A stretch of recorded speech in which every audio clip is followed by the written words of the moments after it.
Start recording. Hello, everybody. It is Sunday, June 14th, 2026, and you're listening to the Super Gamecast.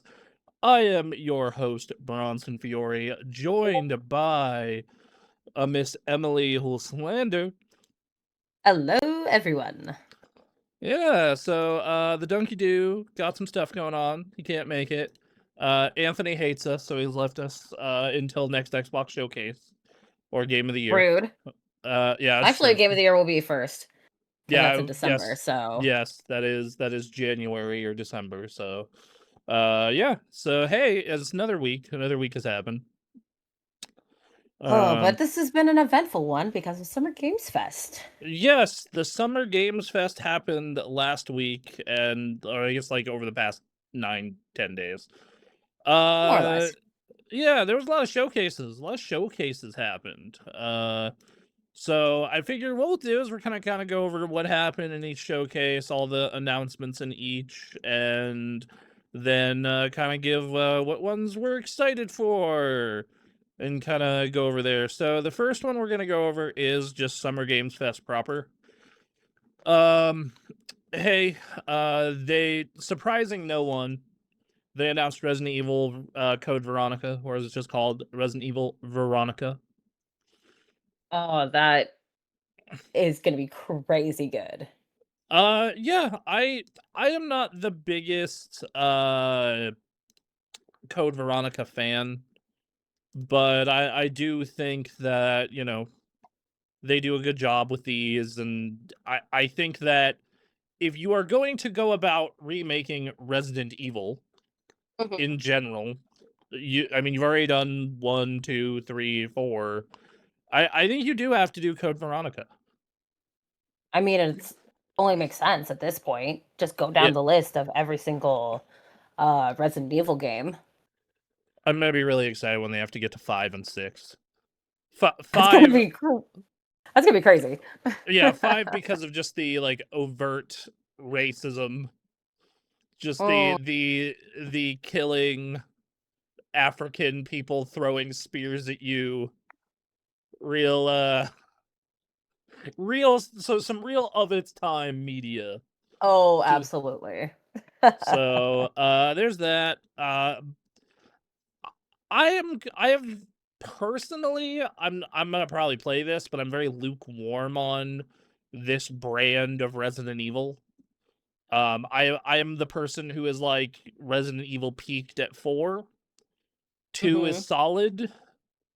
But I am, as I get older, I am realizing like, survival horror, I can enjoy it, but action horror is more my vibe. Right. Mm-hmm. New Cuphead game. Hey, they're making an 8-bit Amiga version of Cuphead, it looks like. I saw this announcement. I was like, what the fuck? I enjoy how they commit to the bit. I really enjoy how they're committed to the bit here. But yeah, so Alien Isolation 2, cool. The new game from the Shadow of the Colossus gentleman. Gen Atlas, or as I'm calling it, Gundam of the Colossus. Looks like your mic is muted. Oh, no, you're good. No, I'm just trying to hold the laughter. I'm like, that's actually kind of correct. Yeah. So here is my problem with SGF, is like so many of these were like CG trailers. Oh, yeah. And I have this very specific problem where if you don't show me gameplay, my brain, you're not going to be interested. It just filters it. It's like I literally, because I did this, like there's a little bit of gameplay in this one, thankfully, but because I was in the coverage game for so long, and I like just follow games, and there's so many games coming out now. Because like back in the day, a teaser trailer like that was something to get kind of hyped over because of the fact that there's not as much there wasn't as much coming out, versus like now, dude, I looked at the release calendar, and starting on the 17th, there is a new game every week for 4 weeks straight that I'm interested in. Oh my god, really? Yeah, because this week is Danchitek, next week is Mhm, Star Fox, the week after that is mhm. Rhythm Heaven. Oh, yeah. The boom, boom, boom, like all in a row. So yeah, there's at least a little gameplay in this. We know what it is. It looks like Shadow of the Colossus, but with robots. Um, I'll play it. Shut up and take my yeah. money, dude. Uh, so they showed this blood message game. That we've been getting a lot of like ancient and feudal China video games recently.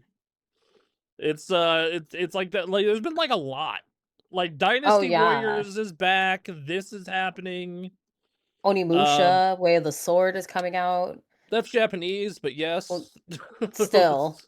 um, I played the demo for that. I'm gonna get over that one we've been playing, but that Ooh, game, I'm curious because I yeah, wanna play it, but I wanna make sure that it's well liked before I do. yeah, I have mostly positive things to say. Oh, good. Uh, Good, good, good. so Stranger Than Heaven, Yakuza in the 30s is out, or is not out, but it's coming out in January, and it's gonna have Snoop Dogg and Tupac in it. I don't know how to feel about this, to be honest. I My friends were talking about it after it was announced, and we're all just like, what the shit?" I think the Snoop Dogg stuff is fine. I think the Tupac stuff is gross. I think it is. I thought it was gross when they brought him back as a hologram. It. I understand why he is important culturally. Mhm. I understand why the director might make this choice. The game director might make this choice. I think this sucks. I think, and well, and the thing is, so do you know the deal with Tupac's estate? No. So, one thing that I was curious about is like, oh, well, they said the Tupac estate is cool about this, but then like you look into it, and the Tupac estate is like owned by like a record company. Oh, So yeah, any chance for monetization. so yeah, this is fucking gross. In my opinion, this part of it, I don't know how it will be executed in the game. And maybe his actual family did give a blessing, but I don't know. There's just so much I want to know about this, and this still feels so needless. It's like, guys, there's a lot of living rappers you could have got for this that Like, are such a list. Come on, guys. like, you know, there's a lot. You could have got Dr. Dre. There you go. Go get him. You could have got anyone, any of the living ones in NWA. There's options here. Jesus Christ. Um, Assassin's It's like, Creed hell, Black Flag. if you want a modernized take on it with some modern artists, good like Kendrick Lamar or something Yeah, like that. Kendrick could have been Yeah, real get cool in K-Dot. this. You Get could, K-Dot up with this bitch. yeah. Um, I have a coworker who's really obsessed with Drake. He loves Drake. It's and like he sent me some songs to listen to, admittedly, because I have never been a big Drake listener, and I was like, yeah, this is all right. It's like he has a lot of range, but it all feels very poppy. Mhm. And I am someone who, when it comes to the rap I enjoy kind of two kinds of rap artists. I either want like social commentary type stuff, your NWAs, your your Kendrick Lamar's, or I want what I affectionately call clown rap. Your Macklemore's. I don't want like Drake just feels a little too manufactured to me, I guess. Is my issue with him. It feel like, and it's not that he's technically bad. Like he's a very, he does stuff correctly. It's just that it's not my vibe. It's not my vibe. Valid. Assassin's Creed Black Flag Resynced. Assassin's Creed Black Flag got a new trailer. Dude, I don't know. I don't know why this exists, if I'm being honest. Like, it looks better. Like, if you watch a bunch of side-by-sides they've been doing, it looks a lot It better. looks a lot cleaner. But I'm The like, resync looks a lot cleaner. and I understand that this game is 13 years old, which that made me feel old too. Because that was a game I bought with my PS4 at launch, but then I remember the PS4 is also gonna be 13 in November. Fuck. Yep. Making me feel old. Yeah, I can feel I can literally Dick. see your bones turning to dust right now. So anyway, this is my favorite Assassin's Creed, and I think it is the best one. My concern Yes. is they are apparently adding some of the things from the newer, more RPG-ish games, and I'm like, gross. Don't do that. Please don't do that. I'm begging you. But I'll wait to see how bad it is. I'm definitely not buying this at launch. I'm definitely not I'm probably gonna be waiting for this to be in the bargain bin at like $20. Yeah. It's an Ubisoft game, so it'll be there within like 5 months. You Yeah. know, Black Friday will hit, and there'll be a bunch of things. Get Black Flag for $20. Here, take it. Get it off our shelves. Fuck this. That's how I played Uh. Assassin's Creed Shadows, Oh, you which waited until I got it Black on Flag sale. and Yeah, no, I or did Black it post. Friday. No, I did it post Christmas. It was an after Christmas sale. I ended up getting it for like $25.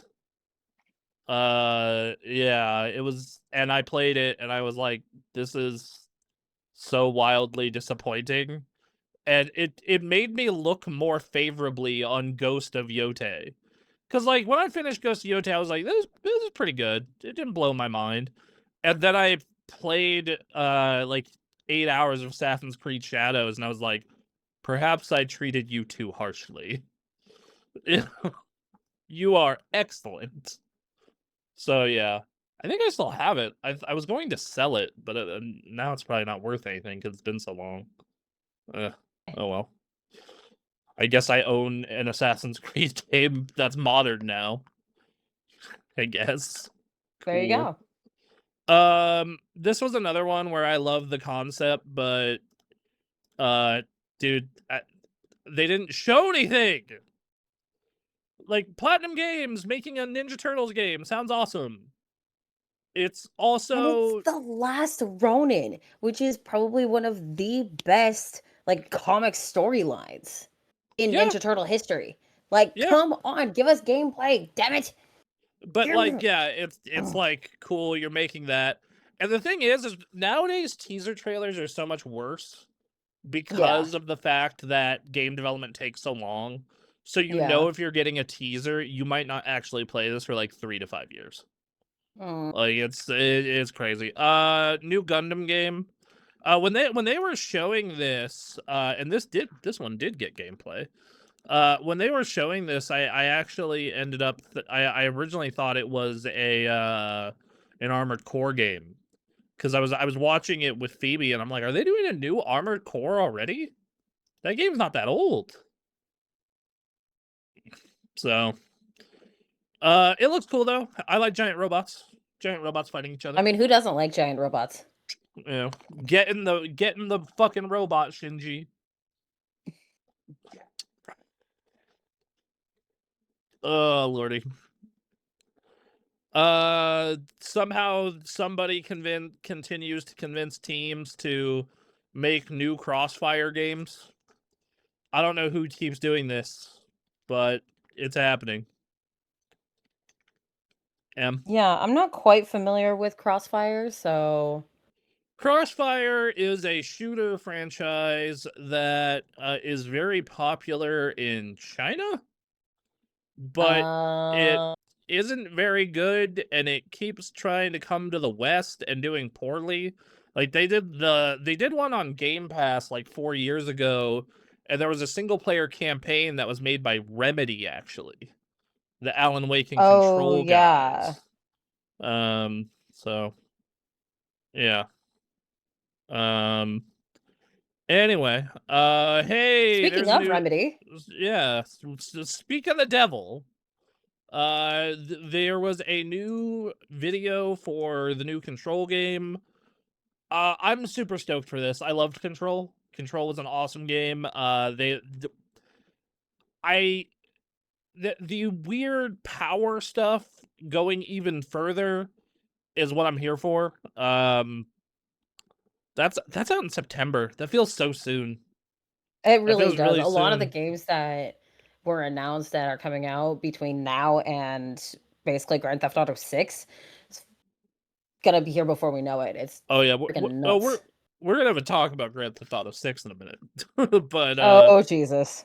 uh, this next game I was really stoked for as an MMO fan. My girlfriend was literally vibrating when it got announced. Yeah. Guild Wars 3 is happening. Oh Yeah, my I looked over goodness. and she's like nodding right now, like, yeah. Yeah, Yeah. yeah. Yeah. Um, I'm excited for I am not the biggest Guild Wars fan. I like the game. I think it's good. I don't play like 200 hours of a game I hate.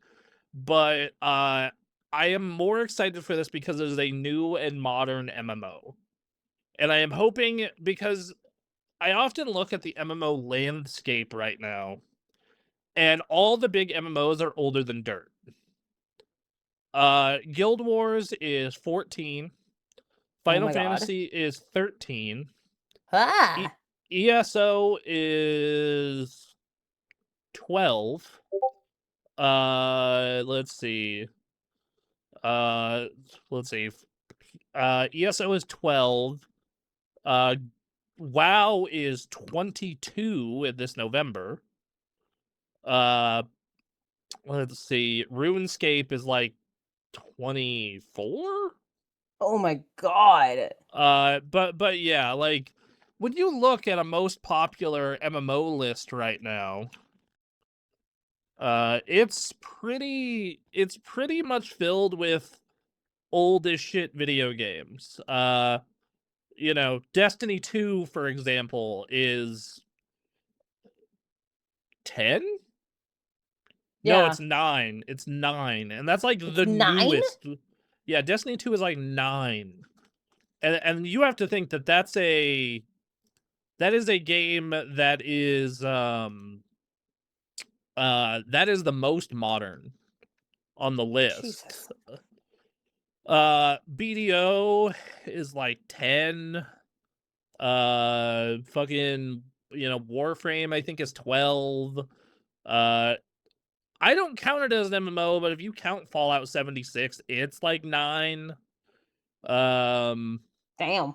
but yeah, like Throne and Liberty is like really the only recent one. That's not really a big name, so I don't know. It's the space has been, and all the big games, like the games that people actually play, which are Guild Wars, WoW, Final Fantasy, Mhm. they're all fucking old. They're so fucking old. They're so unbelievably old. Um, so yeah, I'm excited. One thing that they have said is they are focusing on movement and momentum and traversal. And I jokingly said to Aaron, like, "Oh, a Mirror's Edge MMO." Like, Uh, hey. so yeah, I'm excited for it. I'm excited to check it out. I know my girlfriend asked me, it's like, "Oh, will you play this with me?" And I'm like, "Yes, absolutely, 100%." Gladly. In a heartbeat. Yeah, There you go. no, yeah, So, Star Wars Galactic Racer. Uh, New character. Ah! I, Fucking Dick Saboba. I'm here for it. The story mode in this is not what interests me. It is the gameplay. I am going to buy this one. I loved that pod racing game on the N64. Oh yeah. Like that game was fucking incredible. That is an underrated gem of an N64 game. So I'm super stoked to play this. Um, yeah, I this was another case where if they had not been shown gameplay before, I would have been upset at this trailer because there's not much. But because we have seen plenty of other gameplay of this, and what we got to see at least some here, I'm like, yeah, dude, fuck yeah, it's out in October. Super Shut up and take excited. my money. Happy birthday Happy to birthday to me. me. Yep. Exactly. Virtua Fighter Crossroads. So I this am is curious about this. yeah, so this is the first look at the game and its story mode. So when I first saw this, I thought this was like a spin-off of Virtua Fighter. Like I thought, oh, they're doing a Fighter like side game to get ready for the real game. I'm like, no, this is like the story mode of the fighting game. And I'm like, that sounds fucking crazy. But okay, sure, I'm here for it. I have been a big advocate of finding new ways to get people into fighting games. And if the way you're doing it is to make just sleeping dogs, and then have a fighting game attached to it, sure, dude. Why Whatever, not? whatever gets more people into fighting games. Whatever gets people in the arena. Yeah. And then watch their ass get beat in the process. Oh yeah, Evo's in 2 weeks and I'm gonna get washed. I've been back in practicing this week and I'm like, dude, Back in the dojo. yeah, I am back in the dojo and I'm gonna bring great shame to the dojo. Oh, God damn it. God damn it. No, Post I'm in the chat considering for a boy here. I am considering swapping to Elena as my main because I've been having better matches with her than Akuma. Wait, who's your Uh main in Street? it's Akuma right now. But I've been playing a bunch of Elena as well, and I've been doing better with her. So I might just Really? main Elena. Yeah. Oh. So yeah. Grounded 2 is coming to PS5. Cool. Eh. Mafia the Old Country is getting a DLC. Due for release on August 14th. So just a couple months away. Yeah, man, just this calendar's crazy. Uh, I liked that game fair enough. Like I finished it. I finished it late last year during like the holiday break we take. It's good. It looks really pretty. It's a very pretty game. Mm-hmm. I think I came on the show and I gave it a 3 out of 5. It's like I recommend it to people who want like an enjoyable linear story, but I'm not. It's not something that I will tell you. Oh yes, you should play Mafia. I'm not sure if I'm gonna play this DLC. Maybe if it's like cheap. If it's like Yeah. really cheap, I'd play it. But otherwise, new game by some of the Assassin's Creed creator. But this was another case of no gameplay, so who cares? Saw game, nope.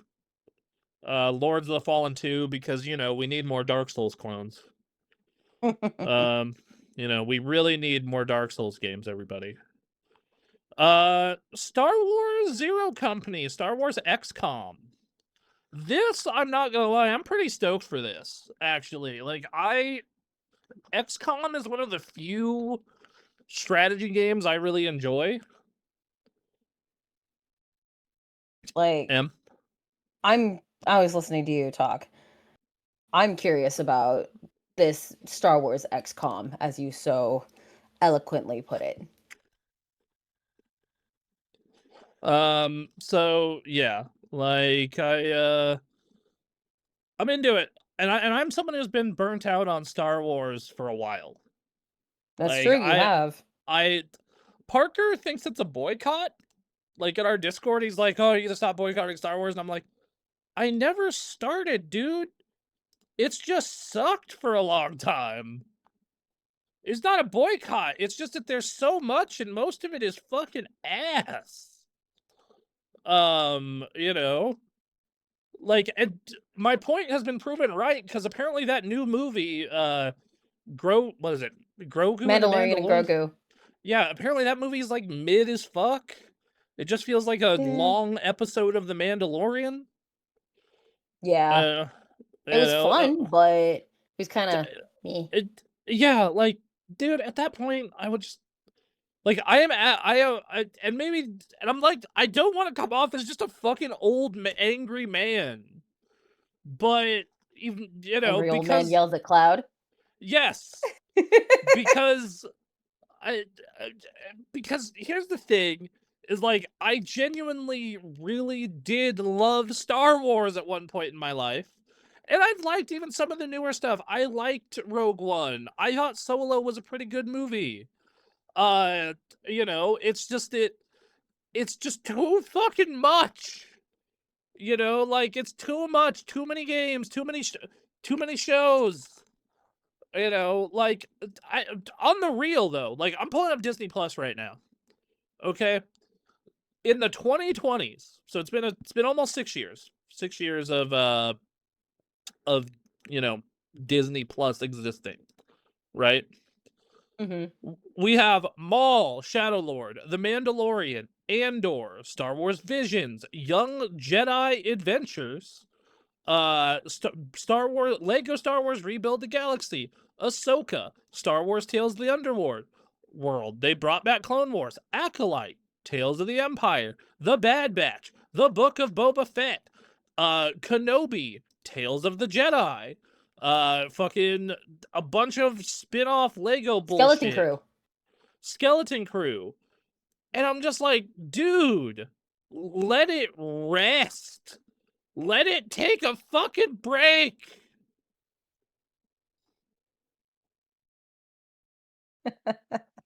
No, I completely get it though. Like, it needs to breathe for a little bit before you pump out more Star Wars Yes, shit. and then like, and the thing is like Star Wars. I get why they do it because Star Wars is something that it can be almost any story because Hmm. of the world they've made. Like they have made an incredible world, and that's why I still have some attachment to Star Wars and will go watch old Star Wars, right? Valid. But like, dude, I don't need this much. I don't. Also, it's really funny that there's a Darth Maul TV show because my girlfriend and I just had an in-depth conversation about Darth Maul like 3 days ago. I actually met Yeah, the guy who voices Darth Maul in that series. that's cool. He's a really nice guy. He's a huge as fuck nerd. Um, Like, yeah, which makes sense. You know. No, go ahead. no, I was just gonna say, like, he's shown his cards in front of Dave Filoni and out nerded him at one point. Sick. Um, when does this Darth Maul series take place? The fuck is this? I'm gonna look That's this up like real quick. it's like another problem I have is just like Where the on the time. timeline is everything? Yeah, like Jesus fucking Christ. Like, okay, you're doing a show about Darth Maul, but this motherfucker's been like he was dead and then he wasn't and then he was dead. Like just god damn it. Okay. While you're looking that Okay, up, oh go ahead. No, you found it. All right, you I've found it right. actually found it. Um,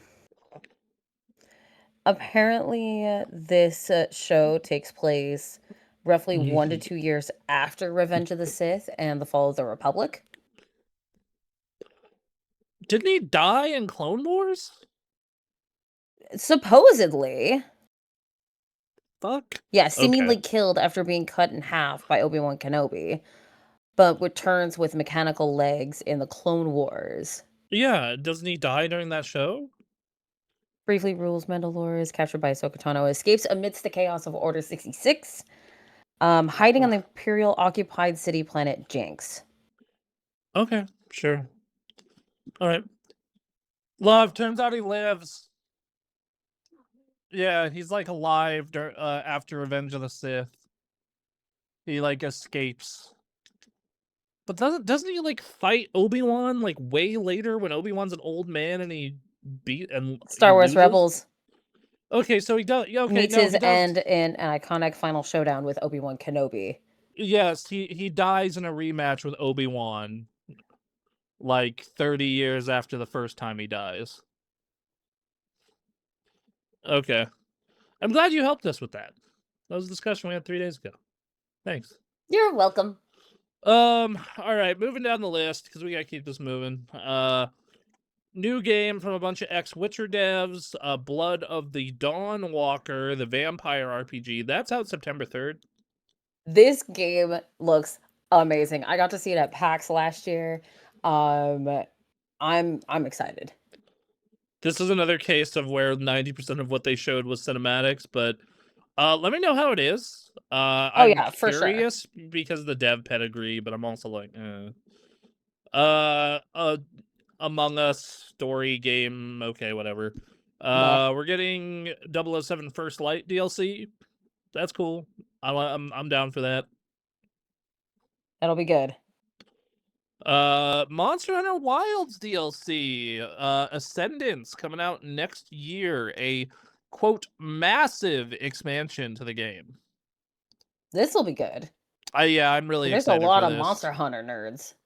I Present company included, I assume. Yeah, I really liked that last game a lot. I know a lot of people were like, it's too casual, and I'm like, dude, this is the exact amount of depth I want in my Monster Hunter game. This is it. I'm okay. I don't need Monster Hunter to be the hardest thing in the world. It was difficult enough. I promise. Okay. Right. I actually had a great time playing that game with my girlfriend. When this got announced, I was like, "So, do you want to play more Monster Hunter?" Please tell me her answer was yes. Is that even a question you need to ask? She got a little frustrated with it, so the look she gave me was like maybe. So, Aw. new Hot Wheels racing game. Eh. We're getting Godzilla in the next Sonic Racing DLC. So What the that's fuck? big. Yeah, we're getting an Eva track, and they're just gonna put whatever they want in that game at this point. Clutch, a arcade racing game with a story mode. You know, like I'm Okay. excited for this. I have found that I am a sucker for good driving stories. Oh Like I yeah. loved F1 the movie, and I loved Ford versus Ferrari. Like, so if you can make a good like car story, I'm really down with it actually. So yeah, I don't know. Wiz Khalifa is the next exclusive elusive target in Hitman. Again, the fuck? Like Yeah, they got what's his face? They got Eminem last year. oh, that's right, they did. Yeah, so I'm down with this. I'm happy this game is still getting DLC. Oh Lord. Pal World is coming out in July. The full release. We're at early access. I mean, hey, good for them. Gotta enslave them all. Okay, look. I'm not saying you played I that. know. It's a fucking work camp simulator. You can build a factory. You can make a fucking Pokemon plantation. Oh my god. Like, to be fair, you can kind of do that in Pokopia too, though. Yes, you can. Yeah, it's not as like direct, because in like Pow World you can build full on like factories and shit. But like, yeah, it's yeah. So hey, Wolf Among Us 2 it is supposedly finally coming out next year. My boyfriend was Yay! freaking out when this was announced. He's like, "Oh my god, Wolf Among Us 2!" Phoebe was also geeking out real hard. I was really geeking out over this one myself. They're also doing a remaster of the original. Yep, They're I heard about putting the this. original into Unreal Engine. It's gonna look amazing. Yeah, it's gonna look real good. I love that game. I'm excited to check it out, having it looking prettier. Yeah. And then I am down to go through Wolf Among Us for a fourth time. Why not? Sure. Sure. So they got new Stellar Blade, Blood Rain. Stellar Blade, Blood Rain. The first Stellar Blade was cool. I played the demo. A lot of people seem to really love it. I'll give it another look. I am a sucker for a good action game, so why not? And this one is not published by Sony. Hey. And then we got the new Street Fighter DLC. 2 new characters, Bosch from the campaign, and then Tifa Lockhart from Final Fantasy VII.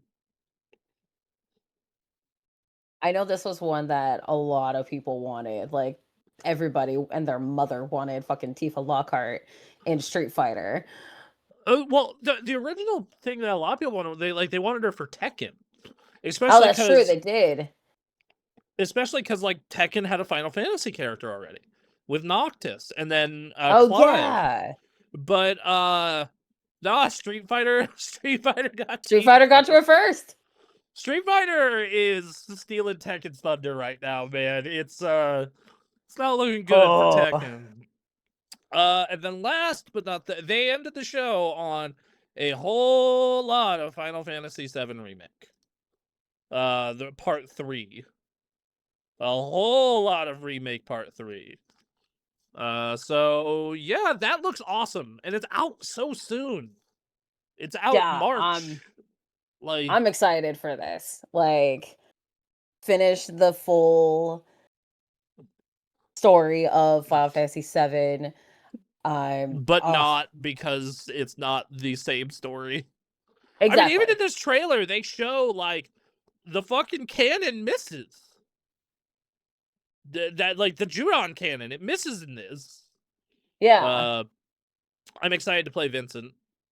I'm excited to play Vincent. I love me some Vincent Valentine.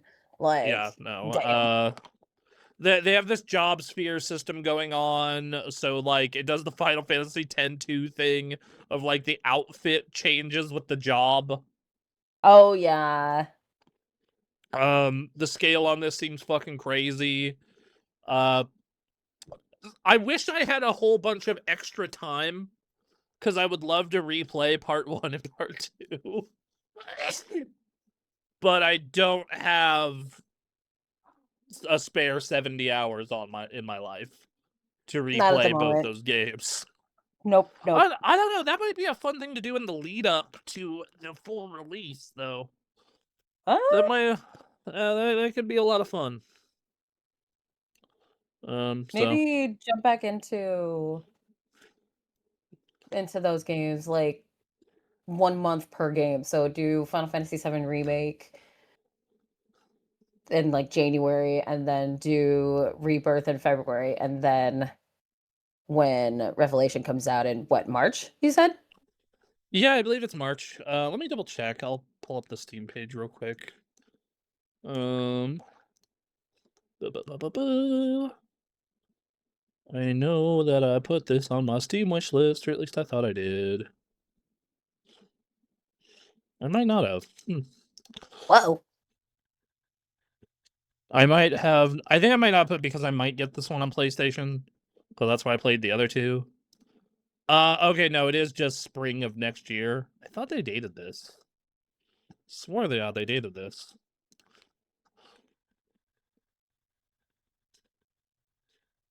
That's what I'm going to be looking up real quick. Hold on. Oh, it says spring. Yeah, it's spring of next year. They didn't give a set date. But on the other side of that, I've also considered just if I am going to replay them, I'm going to do it on PC. So I would get the other 2 parts on PC. Yeah. Like I am transitioning most of my library, especially after building these monster computers last year. Oh yeah. So yeah. No more. But yeah, that was a solid show. The SGF was pretty good. My problem with the SGF show, my problem with the words are hard. The Summer Games Fest showcase. Continue. It was more CG than it was gameplay, and the games didn't click for me as much. There were a couple of big hits. I'm interested in Clutch. I'm interested in Final Fantasy. But and then Wolf Among Us, those were the big pop-offs for me. But even then, those pop-offs came with asterisks. Mm. So, I don't know. How did you feel about what game are you most excited for out of that showcase? Out of that showcase, definitely Revelation. Definitely Final Fantasy 7. I would say for me, yeah, it's probably FF7, though Clutch is very close behind. Like a Uh, close second right there. yeah. So yeah. Anyway, so we're on to the next showcase. To recap, hey, State of Play happened. State of Play, Sony's thing. Yay. Um, yeah, this one was shorter. It was shorter than all the other ones, which isn't necessarily bad. It just is. They opened up with 7 minutes of Wolverine gameplay. I got hyped as fuck for this. Yeah, Like, it looks I love me some Wolverine and I love me some Insomniac. So pop the two together, get yeah, this movie. yeah. This And seeing game, the co-op with Jean Grey, oh yeah, I like how they are obviously using the Spider-Man 2 tech, where I'm sure you remember in Spider-Man 2 when you would like do missions and someone would come and join you, typically Miles, and you would do team attacks and whatnot. oh Like yeah, the it's team ups, yeah. yeah, so yeah, it looks great, man. They are really killing it over at Insomniac. Uh I like how it is bloody as hell, like the actual Wolverine comics and films. Yeah. I enjoy it, but they did say you can turn that off. I mean, which is good, especially for those that are a little bit more sensitive to that sort of thing. So good on Insomniac for that. Yeah, I agree. I also I do enjoy how they brought back the little green boy from X-Men '97. It's like, oh yeah, Oh they're gonna make yeah, they're gonna make this super sad and kill him again, aren't they? Was my first bastards. thought. Yeah, gameplay wise, it looks great. It feels like Wolverine, like what a Wolverine game should feel like. Like, okay, you take damage and do damage to heal yourself.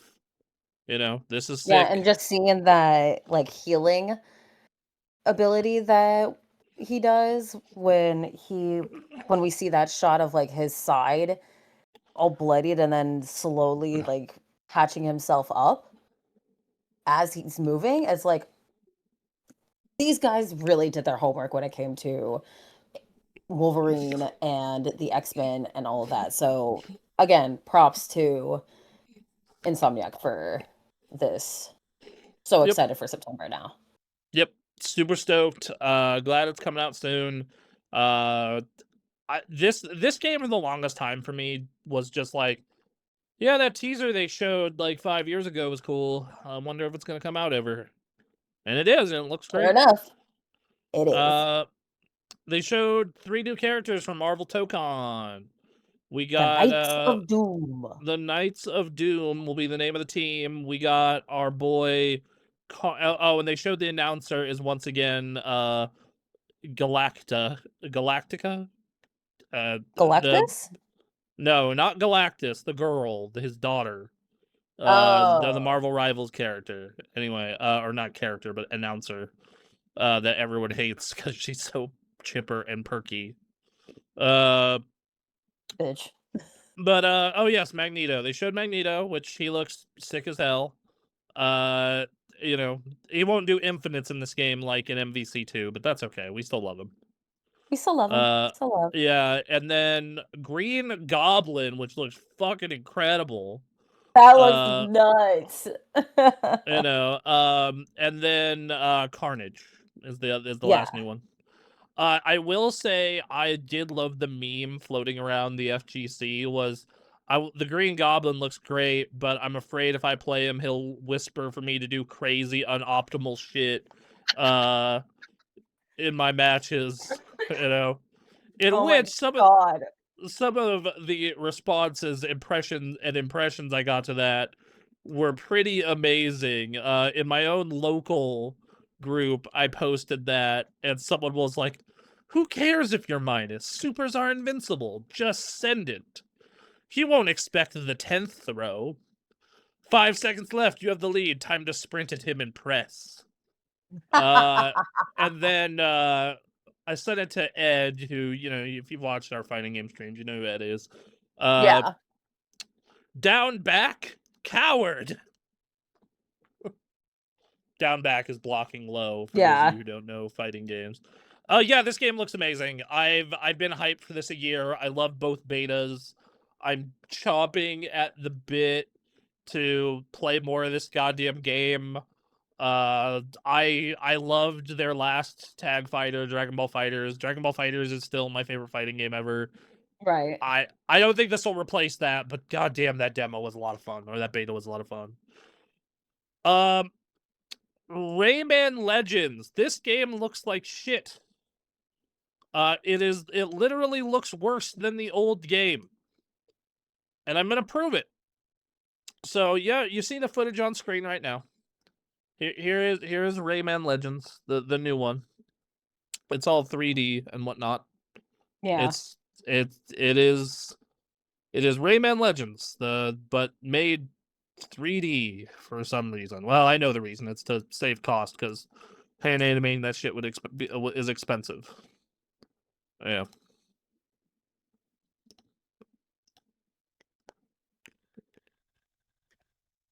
Oh, damn. I had hopes for Rayman too.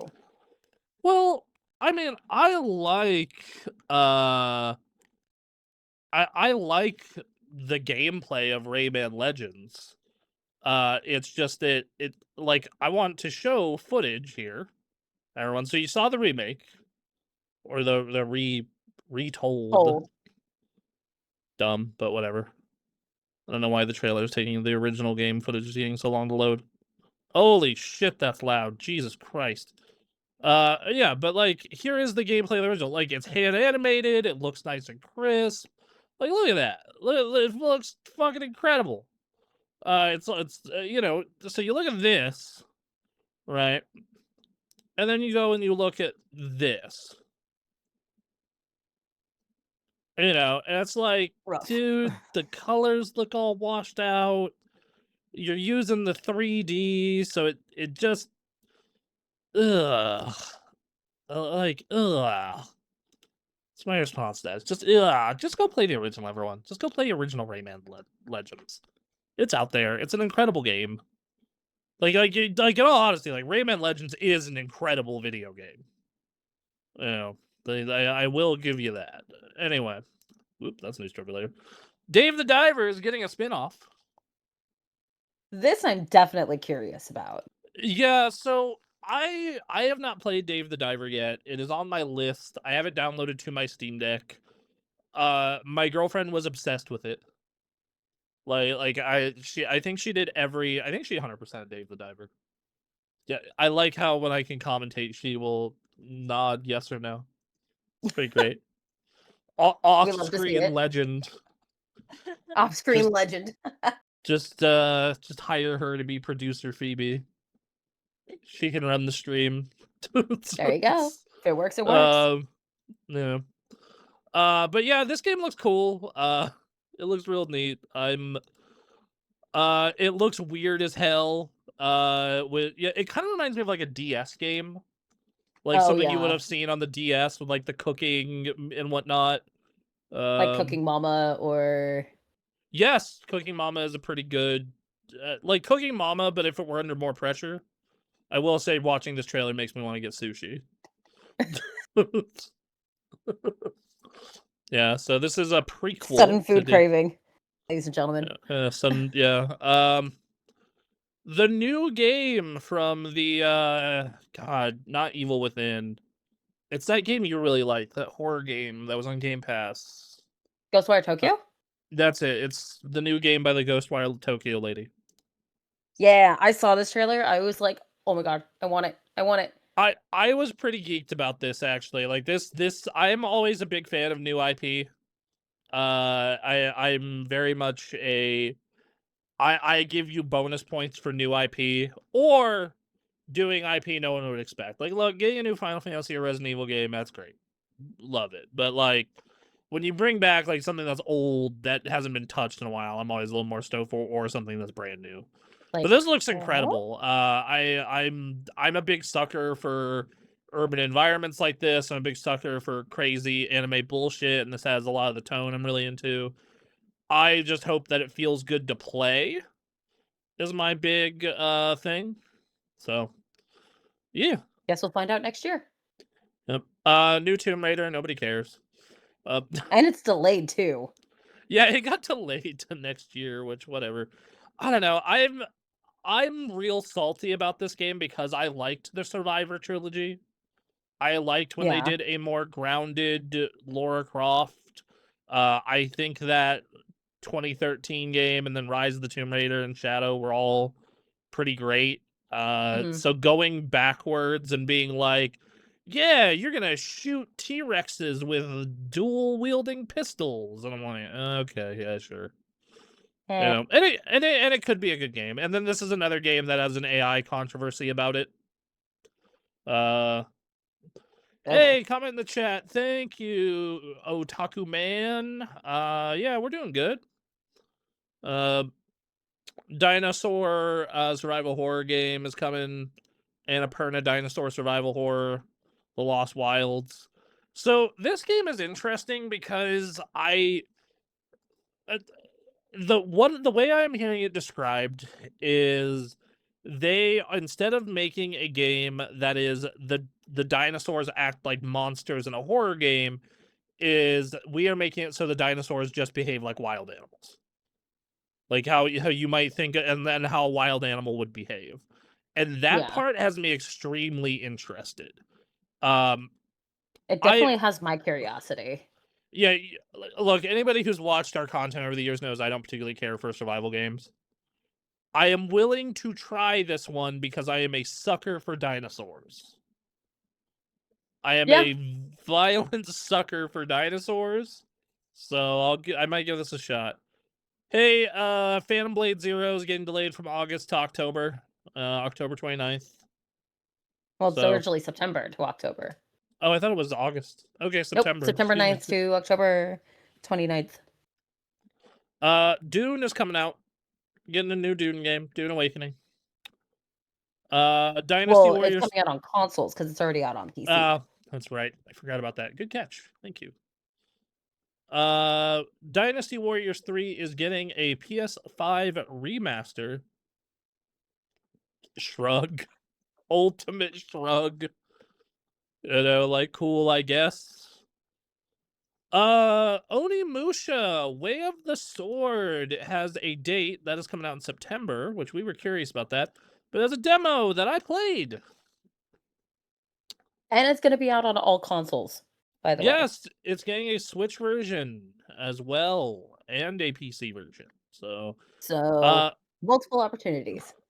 We love to see it. Yes, you can play it anywhere. The demo's not on Switch yet. They only have the demo for the other consoles and PC. Yeah, there's a PS5 demo. No, there's a PS5 demo. Just no Switch demo. Real bummer. I'll play it on PS5 later, so. Yeah, I played the demo on PC. It was really good. I think it'll probably run pretty well on Steam Deck. There is a new Silent Hill also coming out in September. Dude, second half of the year is looking nuts as far as releases are concerned. I know, dude. I was looking. Yeah, I was looking at the calendar and I was like, this is wild. This shit's getting crazy. This is our timeline. Yeah, I will say I'm probably gonna skip the Silent Hill. I still need to finish the 2 remake, and I also need to start the one they put out last year. Yeah. So yeah, it's gonna be a minute before I even touch Townfall. Ace Combat 8 coming out this October. Early access begins on September 28th for Deluxe Edition people. There's a new Stuntman game. I am hyped as fuck for this too. Yeah, because they're doing licensed cars based on Hollywood. So Back to the Future, Knight Rider, Fast and Furious, Miami Vice. Yeah. Hoping to see Bullet in there. So yeah, I also am curious how this studio that's making this is doing all this, because this is done by Saber Interactive, who is also developing Warhammer, who is also developing the John Wick game, who's also developing like 3 other games. I The don't fuck? understand how they're doing all this. I mean, they obviously have multiple teams. I'm just wondering how they're managing it all. Obviously. Oh, the Mad Max car's in here. That's another one. So, yeah. Then we have is horror game. Control is at another showcase. But then we have the real most important announcement of the showcase, and it's that Gitaru Man is coming to PlayStation Plus Premium. That's the real win here, is everybody gets to play the amazing game that is Gitaru Man. Gitaru Man is an absolutely amazing video game that everybody should play. And then they're getting, like, Psyops is coming out in July, which... Psyops is a game that I think it is one of the best AA games of its time. I mean, So, I never got to play Psyops, but I'm hyped as fuck for Guitar Man. yeah, that's pretty good. Until Dawn is getting a sequel. Yeah, I played that game on Let's Play and I had fun with it. I know the girlfriend's really excited about that one. You know. And then last but not least, God of War Laufey. Anyway. Laufey. This game looks cool. I know that some people are disappointed that it is not Kratos, and it is not those characters. And then there are some and then there are Continue. there are some people who are disappointed by they do not like the cube, the quippy cube. I did not think this trailer was good for a different reason, which is it was mostly cinematics. That was my problem, is they showed the first, what is it? The first, like, what, 23 20 minutes of the game? minutes. Yeah, it was a Which long... included gameplay, though. It did include gameplay, but it's like 2 minutes of gameplay of 23 minutes of video. It's like, okay. I like the concept, though. I love the concept of going to the afterlife of the gods. I love the fact that it looks like they're kind of going back to a more floaty style of combat. It looks like they have more air combat and juggles going on. Yeah. I like what they I like what they got going on with all of that. Yeah, I'm definitely gonna play this game and try it. It seems like an interesting idea for a spin-off. The afterlife of the god stuff. You can go a lot of different places with that because you're not just like linked to Greek or linked to Norse. You could go Egypt or Brazilian or go through all Mongolian. these different... Yeah, exactly. And yeah, so I'm gonna play it. I'm gonna try it. I'm intrigued by the changes they made to the combat system in terms of it seems a lot more airy and faster, but we'll see. I think my big complaint is like I said, I just want to see more. And yeah, and then as for we have to talk about this because it wouldn't be the internet without this. A bunch of fucking right-wing chuds are bitching that, hey, it is woman who is not super hot. That's basically the beginning and the end of it. The people that are disappointed because it's not Kratos, that I'm more like sympathetic towards. Like, yeah, it's really weird when you have a franchise that changes protagonists after, God, when did 21 years? Yeah, you've had God of War games with Kratos for 21 years, so it's like switching protagonists at this point just feels fucking weird. And then also like they set up Atreus to be at the end of Ragnarok, they set up Atreus to be like, oh, he's obviously going to be the next game. So to do Faye, yeah, that part's a little weird, but I don't know. This looks good, and I'm willing to give it a shot, especially because the studio itself has a strong pedigree. Like the God of War studio is Sony Santa Monica, has pretty much done mostly good games. The only game that they have done that I have personally not enjoyed all that much was God of War Ascension, which Oh, was yeah. the yeah, that was the one they released in 2012. It For was PSP, if I remember correctly. Or was it no, Vita? that was for PS3. Oh, it was for Uh PS3. yes, you're thinking of Ghost of Sparta. But Ascension And was Chains of a pre Olympus. what? And Chains of Olympus. And Chains of Olympus, that was the other PSP one. But no, Ascension was the one that came out after God of War 3 that was set between Chains of Olympus and God of War 1.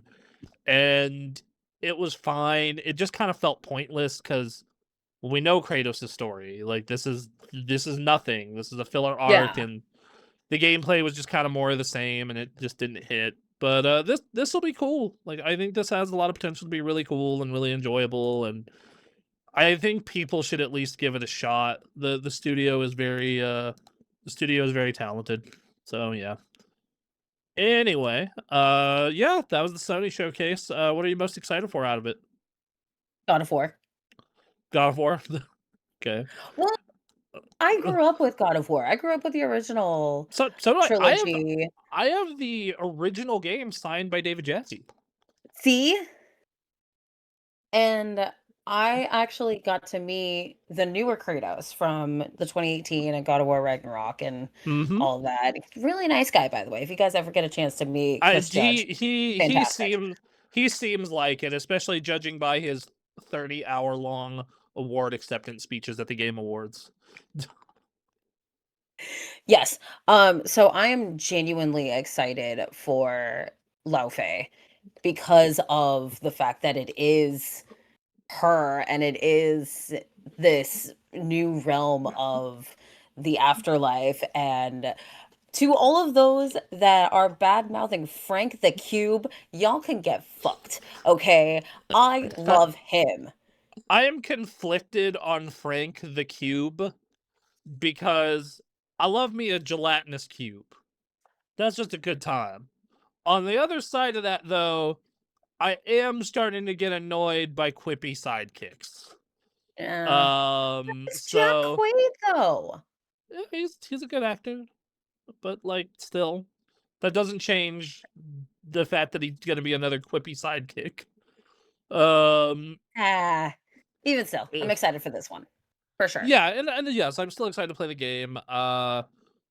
Yeah, so it's supposed to be out sometime next year.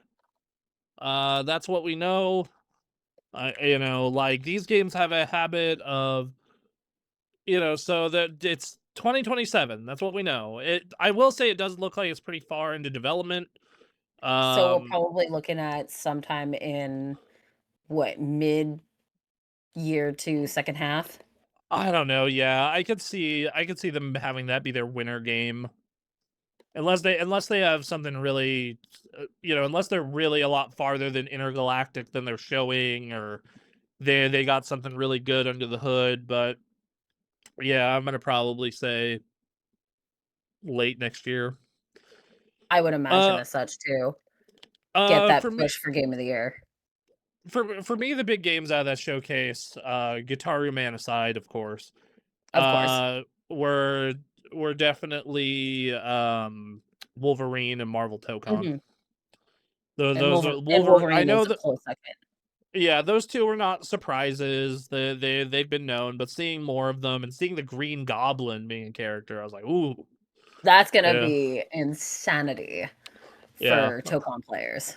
yeah. So that's gonna be a great game when it comes out. Anyway, so we're on to Nintendo, everybody. We're on to Nintendo. Do-do-do-do-do-do. Yeah, this showcase had. I find this showcase weird because a lot of people were complaining about it. Why? A lot of people just said the presentation. Like they didn't show enough of certain games, or they showed too much of other games, or they have they do the trailers where they have the dude talking over the trailer. So they're like, Rhythm Heaven is a wacky game, or blah blah blah, Um, so people just didn't like the format, and they felt they didn't show enough of Zelda. Oh, yeah. Because the I know my Zelda boyfriend leak, was kinda miffed about that. yeah, the Zelda leak, kind of Because, like, if we didn't know about the Zelda leak months ago, that probably would have had a lot bigger pop. But because everyone knew the Zelda leak is true, because the Star Fox leak was true, it kind of took the wind out of the sails, is effectively what happened.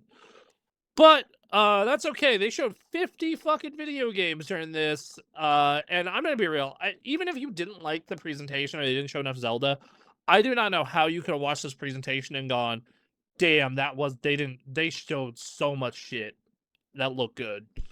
Yeah. They opened up with a game that's out in 3 weeks, Rhythm Heaven. It looks awesome. Rhythm Heaven continues to look absolutely fire. It looks adorably fun. Yes, and it has 4-player multiplayer. 4-player, you know, so you can play the wacky rhythm games with friends. You know, so yeah. Onimusha, Way of the Sword, coming to Switch 2. This was finally confirmed. And like I said, it will be out on September 25th with the rest of the consoles, so Yep. multiple opportunities for everybody. Yep. Dragon's Dogma 2 is announced it's getting a Switch port, but it also announced it's getting a DLC that everybody is getting. That is out October 9th. Excellent. You know? Excellent. Yeah, no. I'm a big fan of this. Yeah, I'm super stoked for this. I really like that one. I really loved Dragon's Dogma. They are apparently going in and fixing a lot of the complaints of the original game. Oh, really?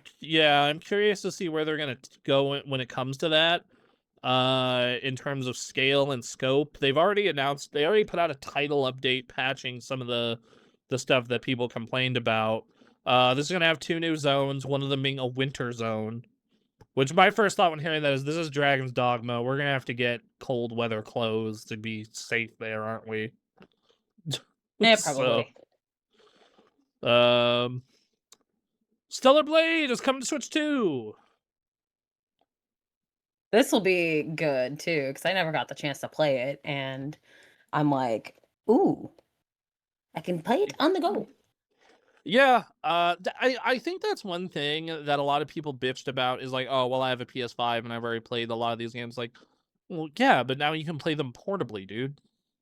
Like, yes, if you have a PC and a Steam Deck, then yes, this does not carry much weight for you. But I think that if you're a console player with both consoles, or you know, there are a lot of people who only have the Nintendo devices. Like that is a lot of fucking people. I think that is you know, I know a lot of people in that Discord who are like or in multiple Discords who are like, yeah, all I own is a Switch and Switch 2. That's what I have. So this is sick to me. I'm not gonna lie, seeing this, I'm like, man, you know, maybe I need to go back and finish Stellar Blade. Maybe I need to go Maybe. give that, put some more time into that. So yeah. This next game I am super geeked about. I've been geeked since they announced it at the Game Awards. Is Orbitals. Oh yeah, I was like, ooh, this looks fun. I know, like that. I am a sucker for the '90s style of animation and anime look. Like I love the look of Sailor Moon and Dragon Ball and I Cowboy was gonna say this Bebop. is like Neon Genesis, Neon Gen, Evangelion. yep. Like that particular era of anime, I love its look. And having that as a video game, super geeked for. This was one, like, I went to Phoebe and I was like, can we please play this co-op? Can we please play this co-op? Please.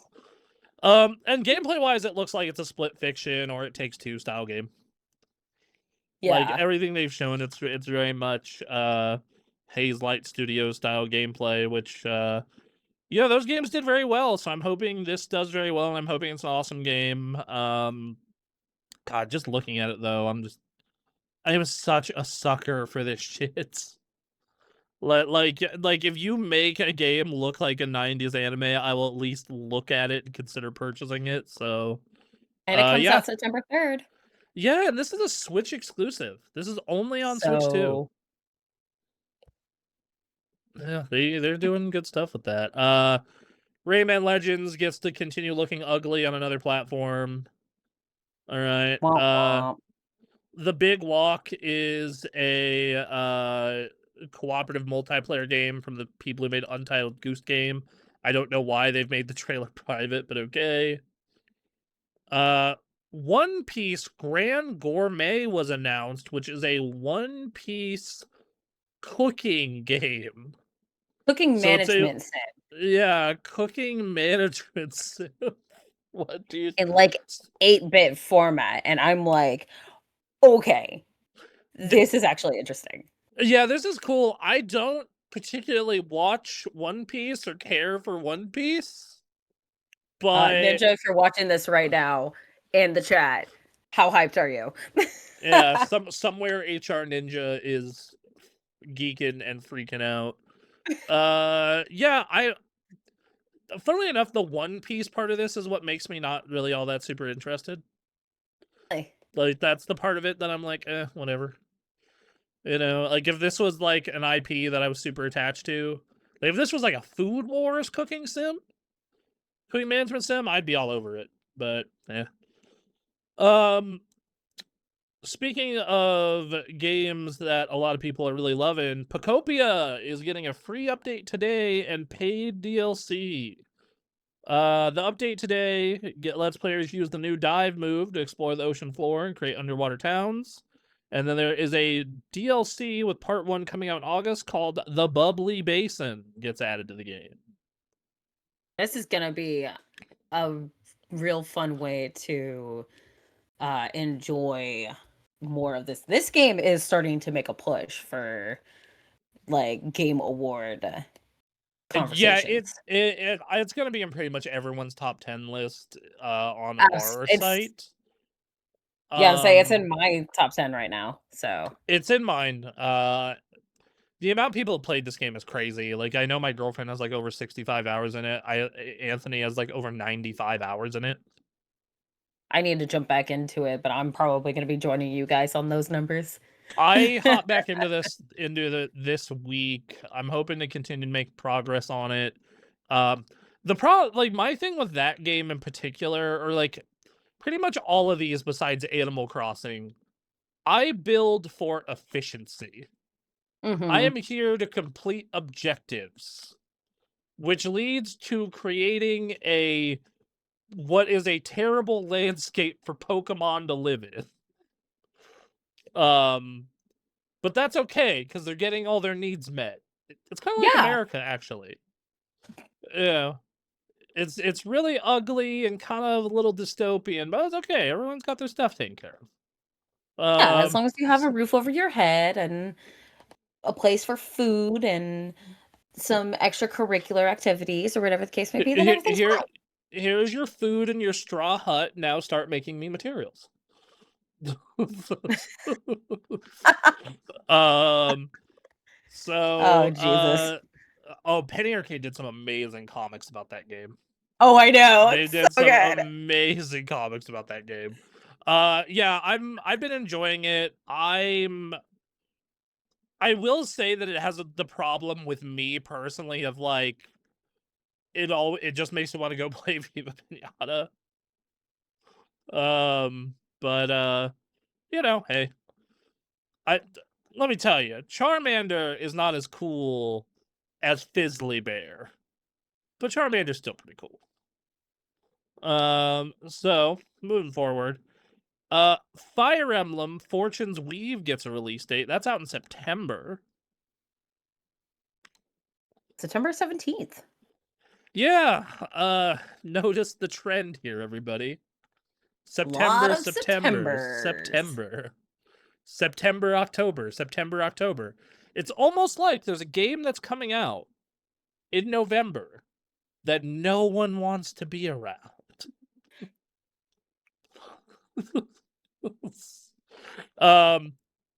So that aside, though, this game looks really cool. So you pick from 4 different teams to play through the story as, and then that leads to you. That leads to kind of the story you'll get and who you'll be playing with and whatnot. It's similar to Three Houses, from what I've been told.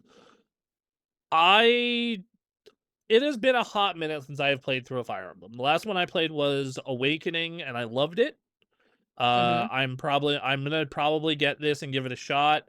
Uh, it seems like a really solid RPG. I do like the Gladiator Coliseum thing they got going for the story.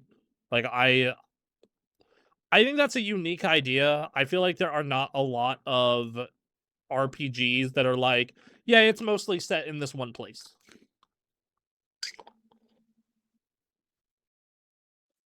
I mean, I never played any of the Fire Emblem games, but I am always curious about this. So I have let's see where it goes. heard it. I have heard that the best ones to play are Awakening or Three Houses. Well, I know Awakening's great because I have played it, but I have not played Three Houses yet. So yeah, I don't know. I would say try Three Houses or wait for this to come out. Probably wait for this to come out. I know my nephew's played Three Houses, so Yeah. Interesting thing about this game in particular is it is another Nintendo. It is $70 digitally, but 80 for physical. oh, it's another one of those. Yeah, so it is Nintendo's second new $80 game, but only if you buy it physically. Digital only then, my friends. I went digital on Nintendo consoles a long time ago. I went full digital on Nintendo at the beginning of Switch 1. Yeah. And the reason is because I like to take my handheld with me when we go places. Like we're going to Vegas in a couple weeks. Most Christmases we're in San Francisco, and I like bring my Switch there. Um, when my mother was still around, I would go back east. I would bring my Switch there. And back when I was a younger man and I traveled with a 3DS, I would lose cartridges and have to rebuy games. I bought Mario Kart 7 3 times. Jesus Christ. So I learned of just a lesson. Now my solution for the 3DS was I had a travel case that like can hold 18 3DS games. Yeah. Um, but even that's like really high risk because if I lose that one case, I lose a good chunk of my 3DS library. Oh my god. That never happened, thank God. But it's still a possibility. Mhm. So my thought is like, okay, I always lose these damn cartridges. I hate having to swap cartridges when I'm traveling because if I drop it on the floor of the plane or the train or the car, then it's fucking lost forever, or it falls out of my bag and then it's lost forever. So I'm gonna get one game to fill the cartridge slot because there is a cartridge slot on the Switch and the Switch 2, Mhm. and then I'm gonna go all digital. So the game I got on the Switch 1 was Mario Kart 8. Mhm. And then I never bought another physical game. I was given Fire Emblem Three Houses by my girlfriend because she didn't want it.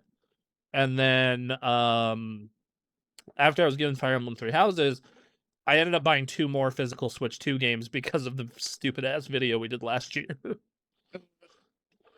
So I own a physical copy of Cyberpunk and Puyo Puyo Tetris 2. But yeah, man.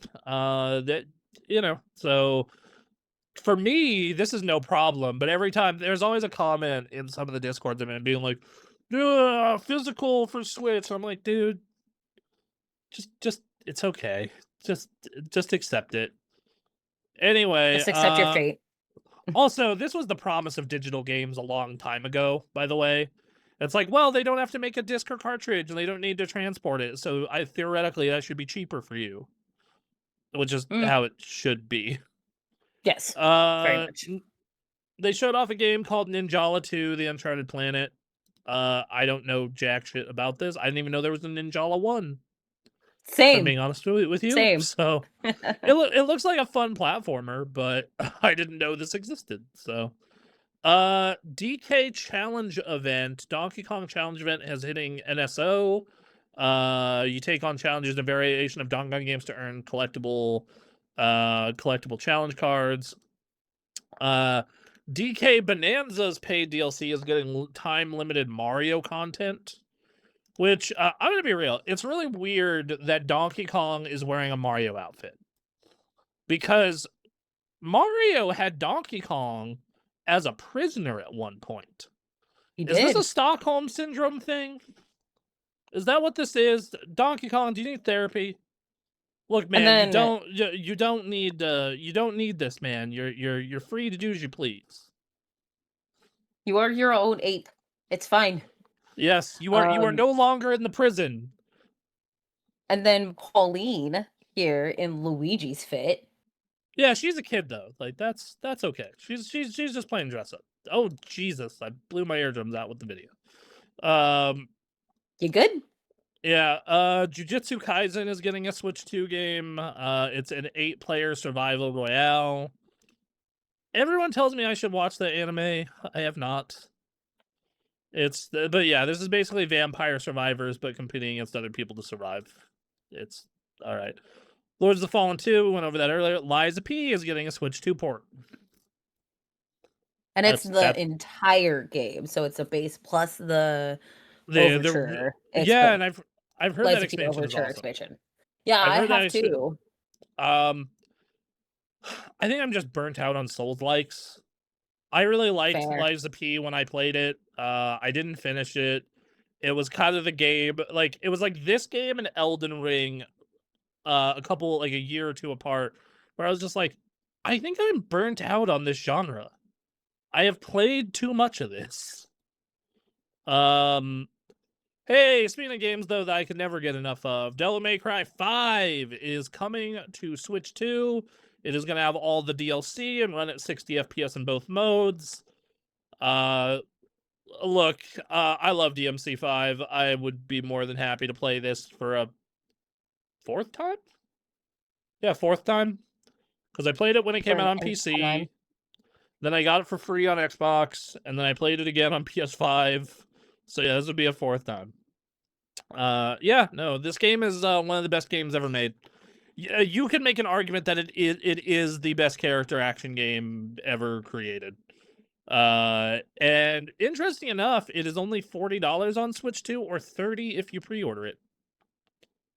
Really? So, yep, $30 right now.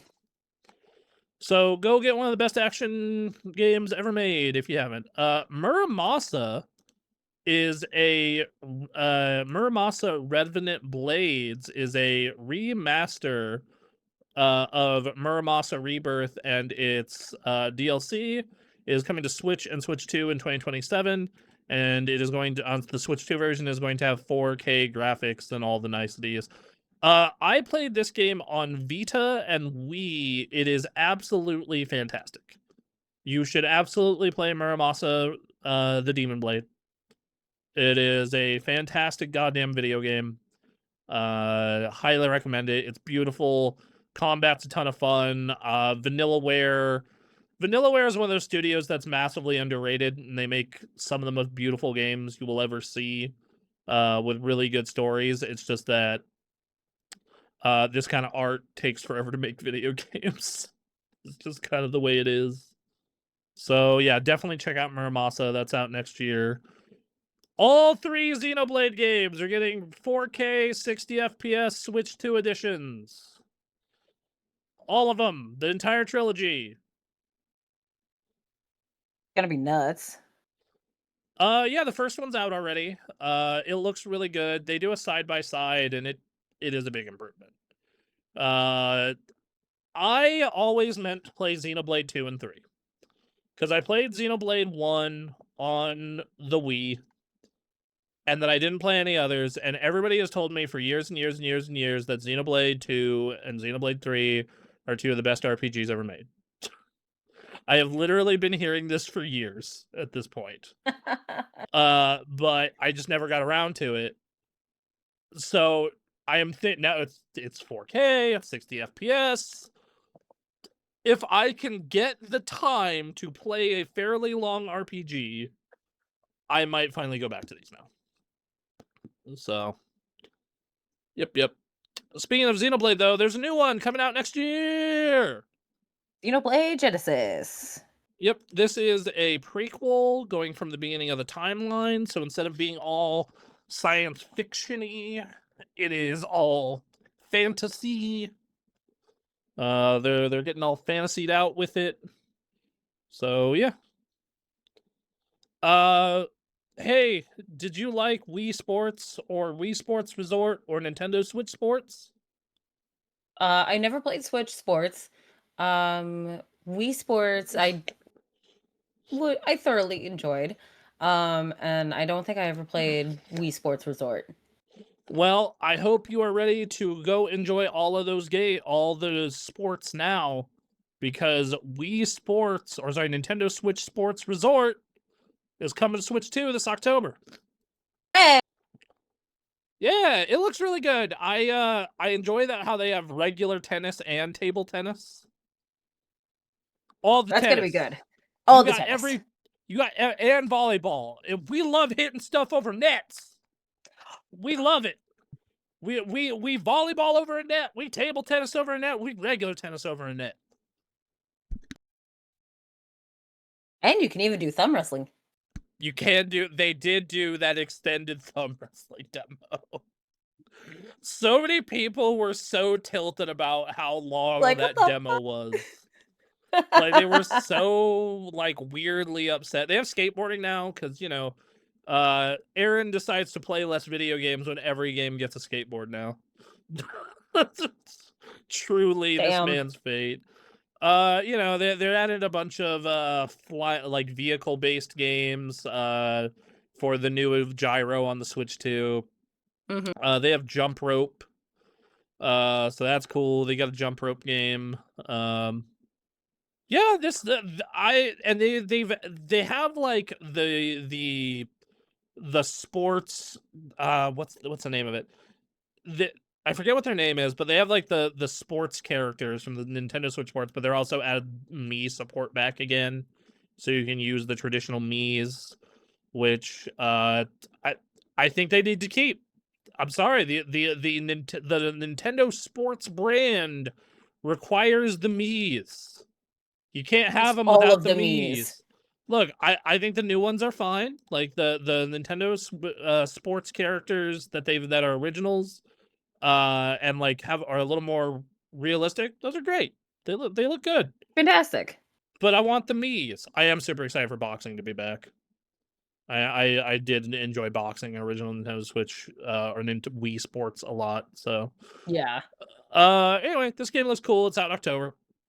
RuneScape, whatever. Hello Kitty Party Land is coming out. Like Hello Kitty Mario Party? Basically, it's Hello Kitty Mario Party. That's what it is. Okay. Yeah. Just all the cuteness. It's fine. Yep. A demo for Star Fox is out now. You can play it now. I played that. It's pretty good. Final Fantasy Resonance is a new Square Enix HD 2D game featuring Final Fantasy characters. Imagine what Final Fantasy could have become if pixel art kept evolving. It is the first HD 2D Final Fantasy title, and it also has like classic Final Fantasy characters as summons. So like you can summon Cloud for attacks and whatnot. So that's cool. Yes, this please. This is $50. It's out on Switch 2 and PC this October. Same day as Switch Sports Resort. Well, shit. Pico Nico 2 is coming. Dragon Quest Monsters. The Dusk Bloods got like a 1-minute teaser, and they said, "Hey, there's a network test this summer." This was another complaint, as they basically didn't show any of Dusk Bloods, even though it's supposedly out this year. So, Splatoon Raiders is getting its own direct and it's on June 30th, and they showed a bunch of gameplay. This looks awesome. It looks like I'm excited for this. Yeah, like a co-op Splatoon roguelite. I'm down for this. I'm excited to play it with my girlfriend. I'm excited to check it out with possibly Aaron, because I know he loves Splatoon. Oh yeah. So I am down to shoot a bunch of fish people with paint. I do find that the way they are announcing, like, the way that they are marketing this in North America is different than everywhere else in the world. Really? Yeah, because nowhere else in the world are they going a single player Splatoon adventure. It's like in America they are really trying to get a point across that this is a campaign. This is not a versus multiplayer. Uh Oh my hey, god. there are two no Joy-Con colors. Blue and yellow. To That's commemorate Splatoon Raiders, because yep. that's when they drop. Deltarune Chapter 5 is out this month, June 24th. One of the best games of the past half decade, Metaphor ReFantasio, is out in November on Switch 2. It's getting a port. Yeah, I never played Metaphor, but based on what I've heard from you, it's amazing. It was one of Anthony's favorite games as well. I need to finish it. I was really loving the game, but then I got sidetracked as it's very rare these days I'm finishing RPGs over the past couple years because they're so fucking long. Like, Yeah. I'm, like, right at the end of Cyberpunk, but then the DLC came out, and I got sidetracked doing the DLC, so Oh now I wanna crap. finish the DLC before I finish Cyberpunk, and now I'm just like, "Shit." I don't know. Anyway, Minecraft is getting a Switch 2 edition, so they're doing a Eh. big, giant graphics update and Switch 2 port for Minecraft. They did a partner spotlight where they highlighted a bunch of games that are coming: Metal Gear Solid Master Collection, Altair, Warhammer, Space Marine 2, Observer, Tales of Eternia, Rise of Tomb Raider, Final Fantasy 14 early access in August. So there you go. This was a big surprise. Kingdom Hearts. All the old Kingdom Hearts games are getting ported to Switch 2.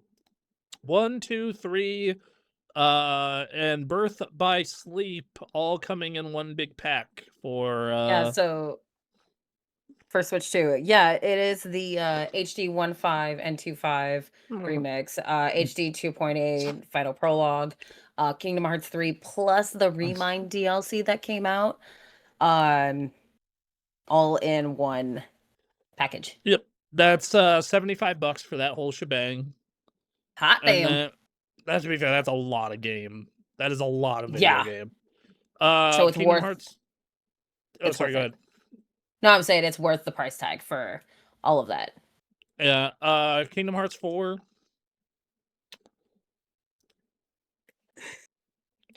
I was vibrating. Like when you said that your girlfriend was vibrating for that one game, I was vibrating for this. This I looks was like, "What the fuck?" it looks really cool. I've That said this before. Keyblade combat though. Yeah, like the combat looks real cool is my big thing, but I'm also sitting here going like, guys, can you just tell a sane story with this one, please? I'm begging you. And then they didn't show any of the Disney stuff in this one yet, but I'm guessing that's just because they're saving it for later. I think No, the only thing that they showed were Donald and Donald and Goofy. Goofy Yeah, surrounded by blue flame. yeah, it's gonna launch on Switch 2. It's gonna be so they don't have a date for this at all. But I give them credit because they showed gameplay. They showed gameplay and it looks sick. But yeah, so anyway, and then they closed with the Ocarina of Time trailer, the teaser, which I was pretty geeked that they used the Wind Waker style intro with the tapestry, but with Yeah, but with Ocarina. Ocarina, oh, that was so Uh, good. Overall, I thought I was this was pretty clutch. good. I was a fan. Like they did a good job with it. Mhm. Out of what game on this list are you most excited for? I mean, as far as like overall, it's definitely Kingdom Hearts 4, Mm. but I am definitely also excited for Splatoon Raiders. Yeah, that's kind of how I feel. Like I'm most excited about Ocarina, even though like I want to know so much more. Mhm. But because it's so much sooner and we got to see a lot more, I'm probably most excited about Star Fox. Yeah. Though I do think that Orbitals is going to be really cool. That's gonna be So, fun. all right. Now we have on to Xbox. I'm going to go through these rapid fire because we did a whole showcase week and we know what they are. Gears E-Day is out October 6th. Looks awesome. Looks like they're bringing back Gears in a big way. Fable is out in February. Halo Campaign Evolved is out July 28th. Persona 4 Remake is out in February. Plague Tale: A Resonance is out in August. State of Decay 3 has no date, but they finally showed gameplay. Sea of Finally. Thieves is getting custom maps in 4 days. Metro 2039 showed gameplay. This new game, Bad Magpie. I loved this trailer. I loved it. I adored every bit of that trailer. It was so cute and adorable, and just this angry little magpie fucking the world up. It was Um, definitely giving me Untitled Goose Game energy. Like, yes, instead of count, very count, I'm goose, it's chirp, chirp, I'm bird. dip. um, yeah, so that's out next year. Wolong 2 was announced. Game my girlfriend is really into, cult game Join Us, Oh, a cult yeah. simulator. That's coming out in March of next year. The next Hellblade game, Senua, has been announced. Doom Eternal is getting a DLC July 7th. Crazy Taxi coming 2027. Holy shit, finally. Oh my god. They showed an Xbox 25th anniversary console that looks fucking incredible. Like, Uh, absolutely.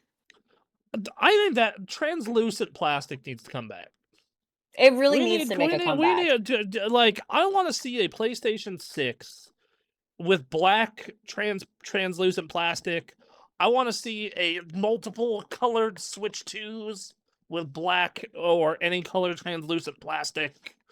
Come on, let's see it. Like, take a page out of Microsoft's book, guys.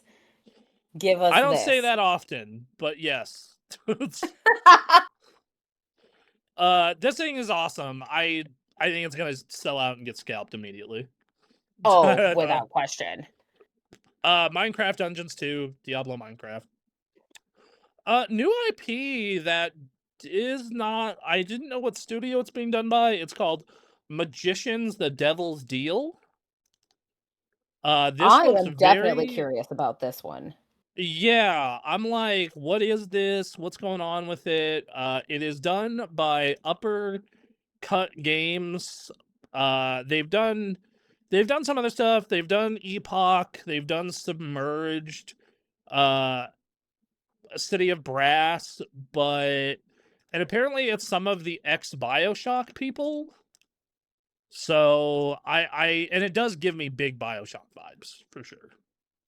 So Valor Mortis, that is the action adventure game that's coming out. Elder Scrolls Online gets an expansion. Flight Simulator gets a United States themed update. Where Winds Meet gets an expansion. For my birthday, literally on the date of my birth, we are getting. Well, actually, no. It's okay. This is weird because all the things say it's either some things tell me the 13th, some things say the 14th, some the 15th. Steam says the 14th, so I'm gonna go off that because that's where I'm playing it. New Castlevania for my birthday. Thank you, Konami. I appreciate that I appreciate you celebrating the national holiday that is Bronson's birthday. We I know love you, you're Konami. Japanese. Thank you. Yeah. I know that it's an American holiday, but we're trying to extend it to the rest of the world. So thank you for legitimizing it in Japan. Yes, Yeah. we appreciate you Yeah. endlessly. Persona 6 got a teaser. The leaks My were friends are truth. freaking out.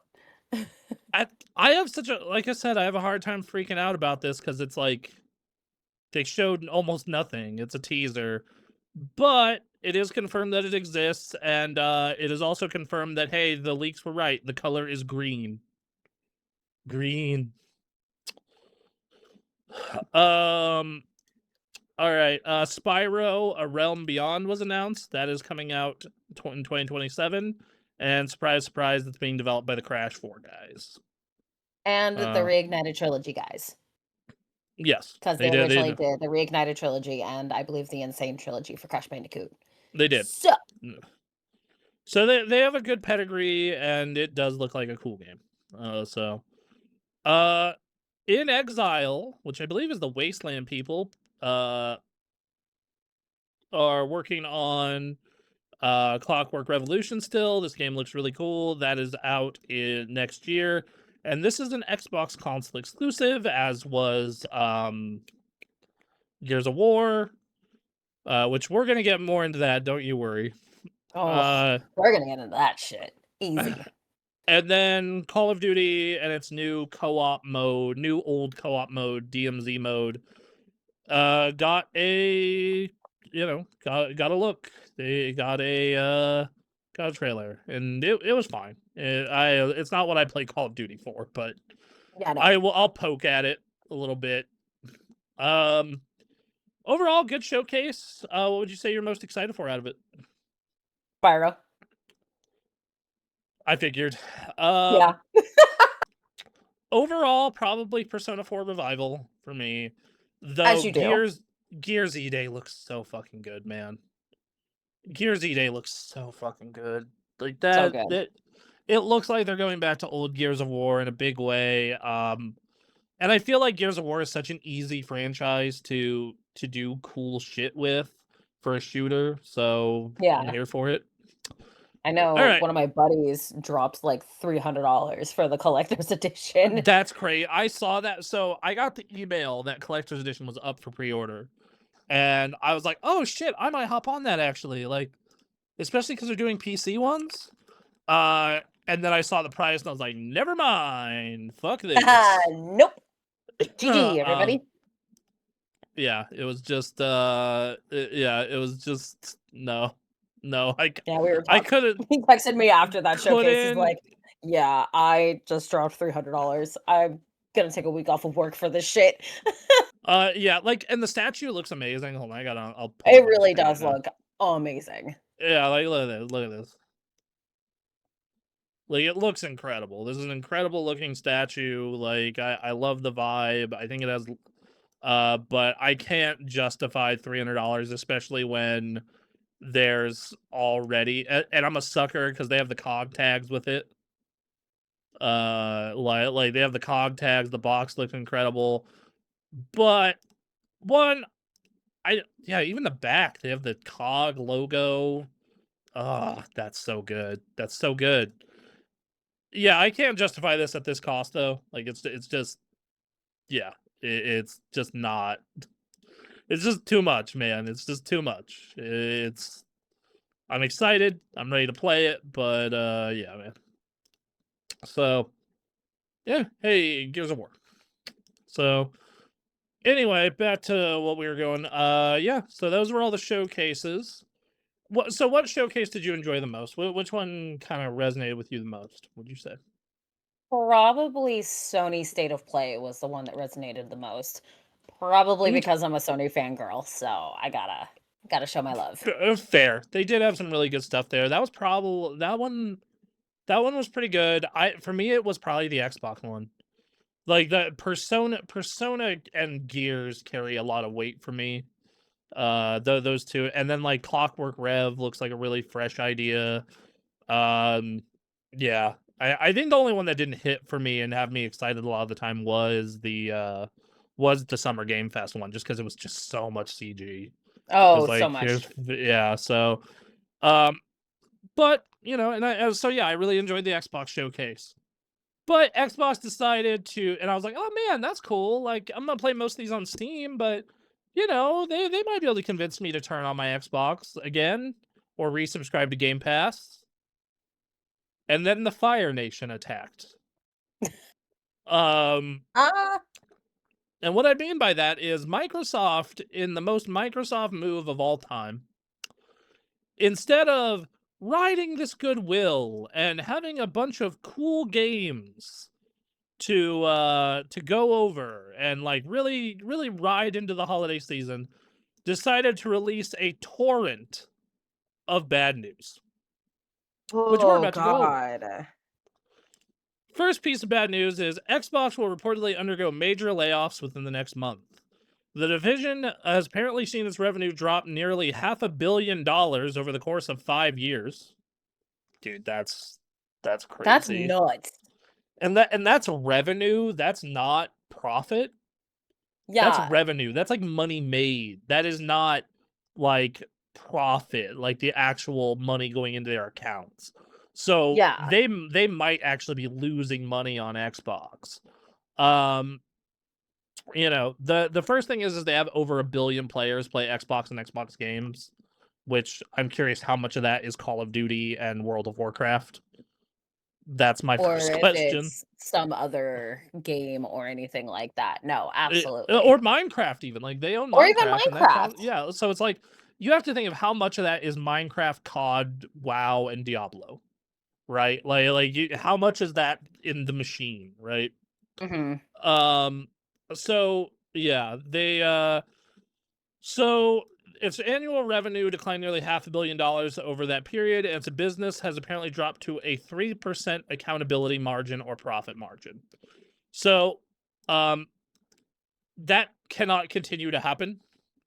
That's really bad. That means the accountability margin is something that is very important, because what it does is it tells you how much money the company their company that owns them, in this case Microsoft, expects them to make, and also how much money they may actually be making. 3% basically means they do not expect Xbox to make money.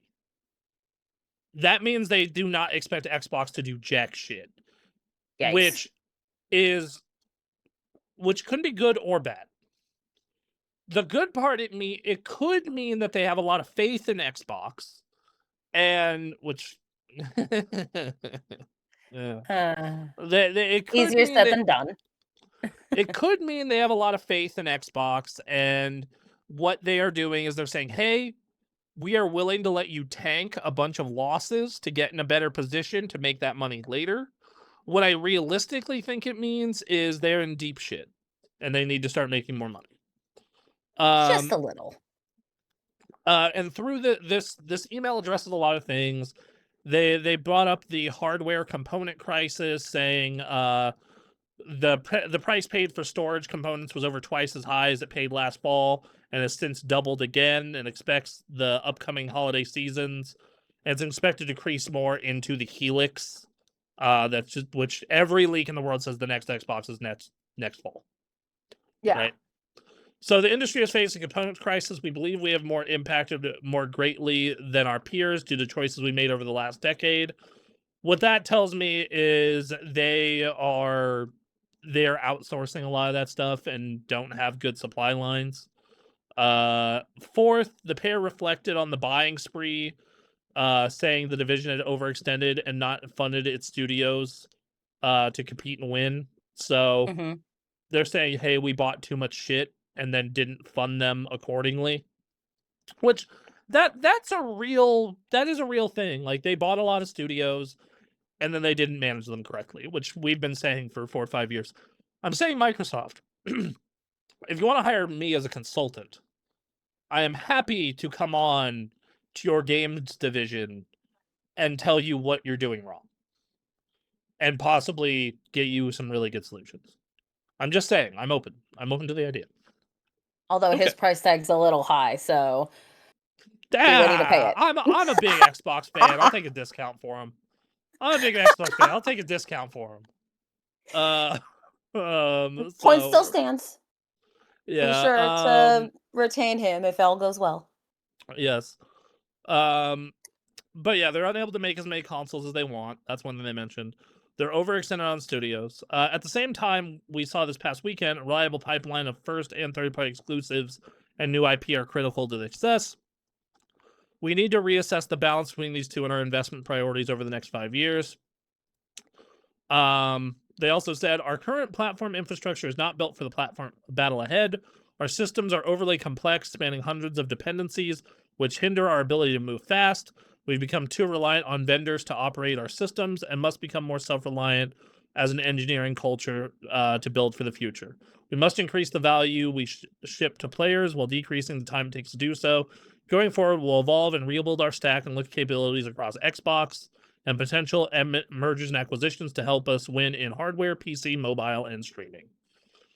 What they are saying there is we outsourced way too much of our tech stack, and we want to bring most of that in vertically, because that is cheaper and faster in the long run, and we need to get games out faster.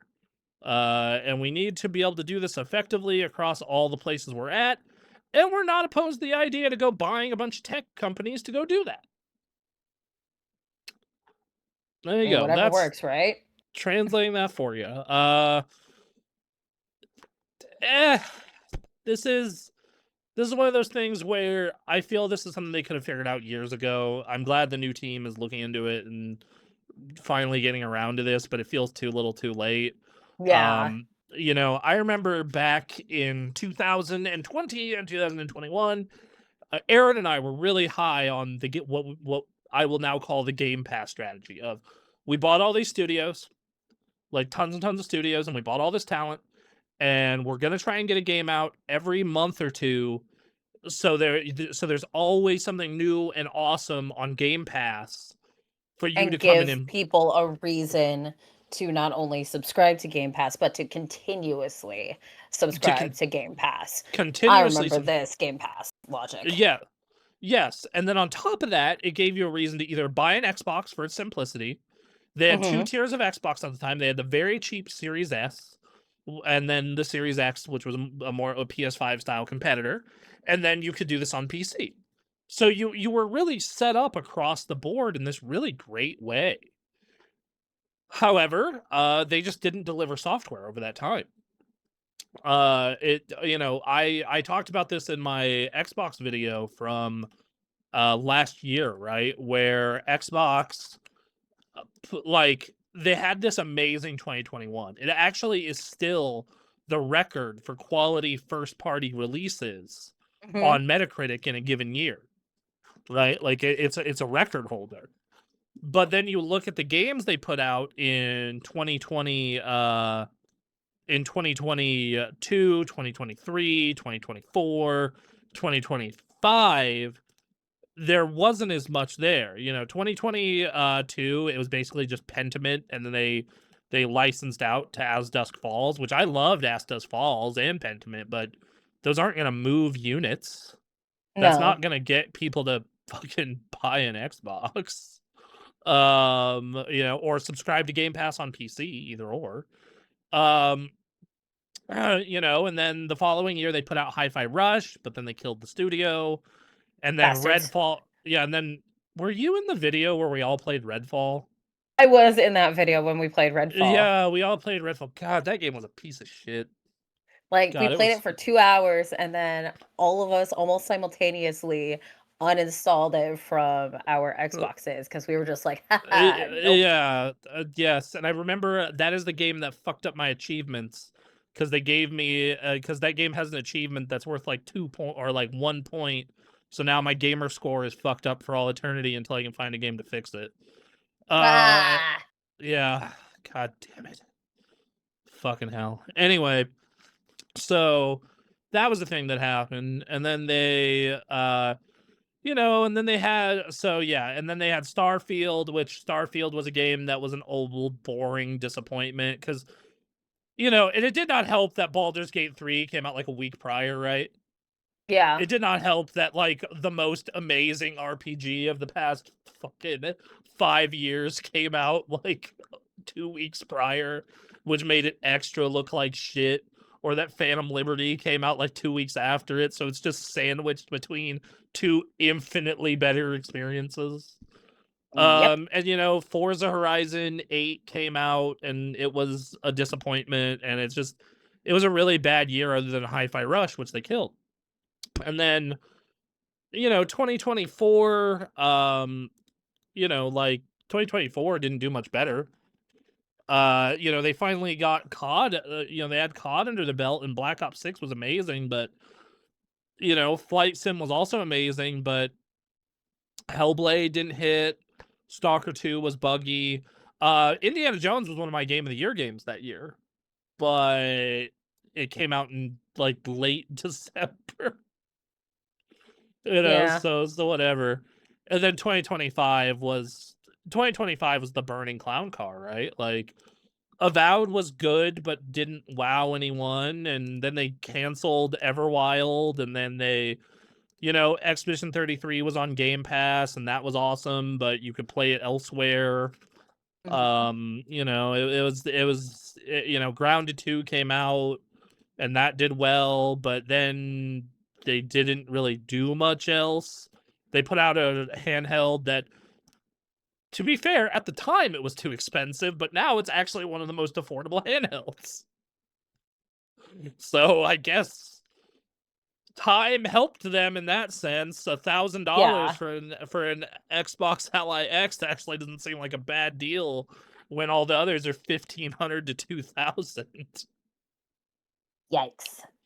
Yep. Yeah. So there's that. So we got that going on. Anyway, so that that they've had a rough time and layoffs almost every year. So I don't know, man. It's just this whole push they're doing feels too little, too late, and like it sounds like they're going to double down on Game Pass again, which I still think that can be a great strategy for them. Of like, hey, we're going to make sure you have something to play on Game Pass every month or so, but that's expensive if you're not doing it in house, and you need to get a lot of people to subscribe to that. To make that happen. So yeah. So I don't know. It's and then they did not address layoffs in the letter, but they did say, hey, we're resetting the business. We've already seen improvements due to dropping the price of Game Pass and removing Call of Duty. And then they're rethinking the exclusive strategy, which I think that does not carry as much weight as everyone thinks it does. I think it would carry a lot of weight if they were not putting this shit on Steam. But the reality is, Gears of War is a great franchise, but it is for boomer-ass gamers like me. Who is interested in Gears of War these days besides middle-aged to old men? And in some cases, women. I knew a bunch of girls who were into Gears, but it is mostly old people, right? All right. Like, me and Aaron are stoked to play a new Gears of War.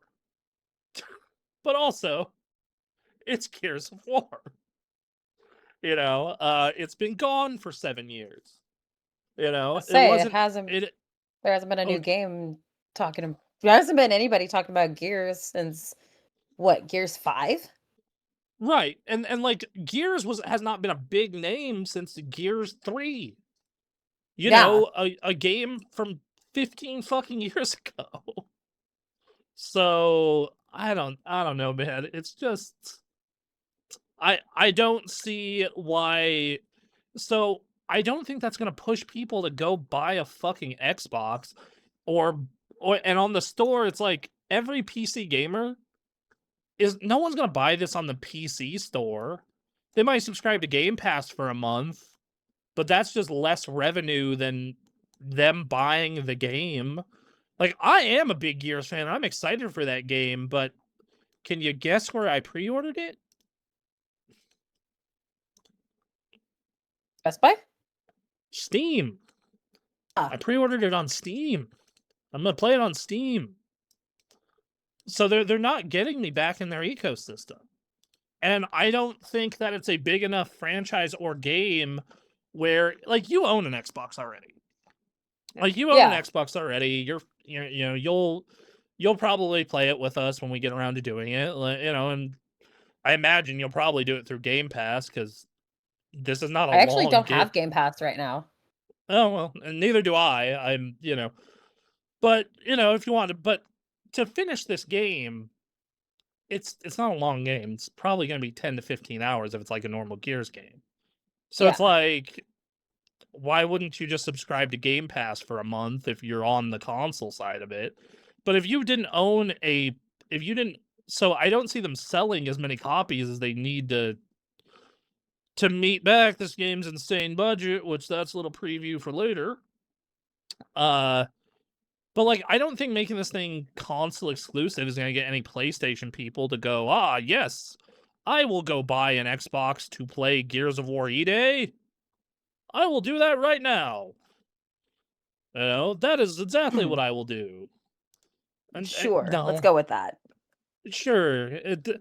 Clockwork Revolution, that's a new IP. That might have legs if enough people are interested in it. But even then, like, I don't think, unless they are like gigantic names, you know, I think Wolverine being a perfect example. I don't think that most exclusives, unless they are full on commit to the bit, are going to move the needle that much, because there are only 2 games in that like 50 game showcase that you can only play on Xbox, but that's only if you're focused on console. If you're, if you have a computer, you can just play them on Right. Steam, and that doesn't get people into the Xbox platform. And I personally think if you're someone like me who wants to play a lot of the games from that showcase, Game Pass is still not a good enough deal, because a full year of Game Pass is $276. That's for the full year. If you buy a full year of Game Pass, $276. Well, all right. I want to play Gears. I want to play Persona. I want to play Fable and Halo. And I'll count Call of Duty, sure. I'm marginally interested in Call of Duty. And it's like, all right, well, how much is that? Fable is 70, Gears is 70, Halo I think is 60, Call of Duty is 70. So I'm still $6 below what I need to be to just break even. And the other stuff that they're adding to the service so far is not great. There's not anything on the service upcoming where I'm like, oh yes, resubscribing to Game Pass is a great idea. Yeah, see?